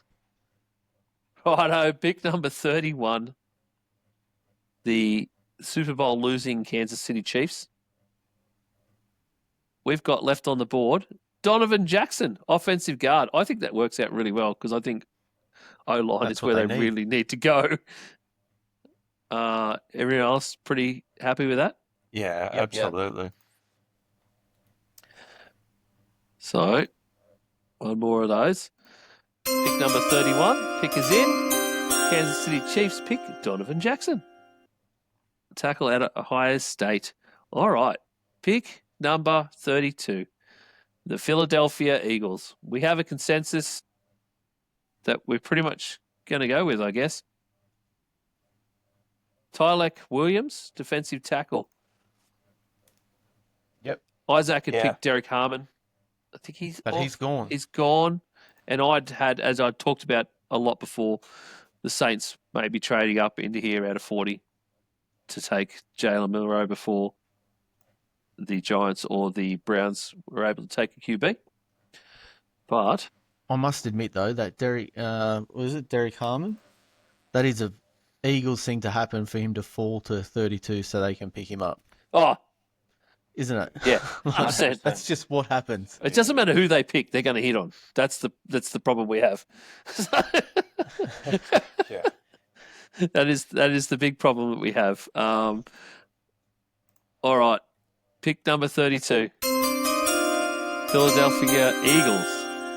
Pick Tyreek Williams, defensive tackle. And boys, that's our mock draft. We did it. Look at us Wow. After Wow. 10 picks, I thought we were going to 1A. go. Not quite, thank God. No, it picks try- up the pace. Trying to fit all this onto one screen, and I can share out a bit. But let's see, where are we? That one. Here's our official G'day Gridiron mock draft for 2025. I'll put this up on socials. You'll be able to read it. I'm not going to read it out here, right here and now. There are some interesting players. Anyone sort of stick out there, boys, that you think is like an interesting pick there for someone? I'm just Gotta looking at, zoom in, I can't see it. universities. God. See it Nick? Fat. What did he say? It's too Zoom in. small. Oh, Nick said it's too small. It was. hold on, we'll just put our glasses on. How's that? Yeah, very good. Let's have a look. I think the interesting thing there, I'm just looking at, there's like 4 Ohio State players, 3 Michigan.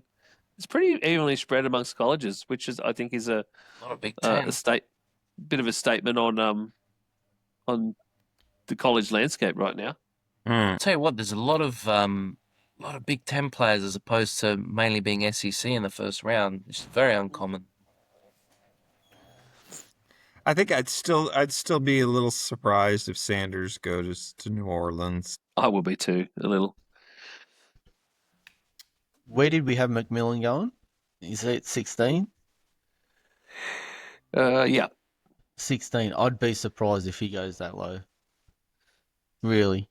So we had him. That's, Yeah. that's the one for me that stands out. I don't think he drops that far. Yeah, I mean, I could very well see Dallas not letting him get past him, because they desperately needed a number 2 wide receiver, and he's arguably the best wide receiver. I think Campbell as well dropping that far. Because I think Yeah. that's probably a reason as to why Buffalo trade up is because he's that good. But it is it's actually quite a heavy linebacker draft, so there's probably some value in later rounds as well. There's a heavy defensive draft there for us too, which I think will be where it'll end up. So that'll be very interesting. I think in my mock draft I had 8 edge rushers out of 32 picks. Wow, yeah, well, it's really deep at edge rusher. That's for sure. I'd be surprised. I was thinking if only 2 running backs go first round, but it's such a deep class. Teams know that they can get him in the later Second. rounds. Oh yeah, they'll get him for nothing in the Yeah. second, third, fourth round spread. So. Yeah. All right, boys, well done. Officially Fantastic. passed. That was past awesome. the 2-hour mark. Draftapolooza for 2025. So well done. I hope everyone enjoyed listening to that. I hope they haven't fallen asleep like the 4 of us are starting to. And that's So, thank you very much for listening. Of course, as I said earlier at the top of the show, you can catch up with everything we do on our socials at Linktree/Aussie Gridiron Network. You'll also find a link there, if you haven't checked it out yet, to Manjot's Pastry Press YouTube. That's Pastry Press NFL on YouTube, where you'll also find the video version of this show. So you'll be able to watch and watch us talk about stuff and watch a little bits and pieces that might be up, or look at the draft as we went along there. We'd really appreciate if you do go there and give it a watch, give us a like and follow on the videos, so we can help us get a little bit more traction on YouTube as a whole. That's basically Manjot's Pastry Press NFL on YouTube is essentially the AGN YouTube at the moment. So that's where we'll all be you'll find stuff on. So please go to all those links. Please, if you haven't already, check out the Aussie NFL Fantasy Show. The boys are back. Make sure you give everyone a listen. It's on the same podcast feed. If you're listening to this, we're all on the same feed. So hopefully that's popped up for you. Please give it all a try. And until next week, where we go live for a first round draft reaction show next Friday in Australia. That's going to be very exciting. Thank you very much, boys. Thank you very much for listening. On behalf of myself, Nick, Isaac, and Brad, see you later. See ya.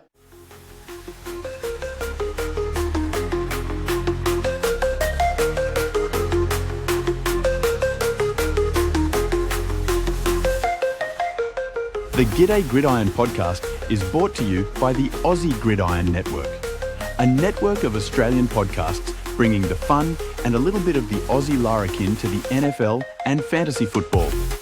Check out our other amazing productions. Australia's #1 fantasy football podcast, the Aussie NFL Fantasy Show. Everything about the local game at Aussie Gridiron Today. Manjot's Pastry Press on Instagram and YouTube, and Australia's very own Dynasty podcast, No Huddle Dynasty. Find links to everything at Linktree /Aussie Gridiron Network.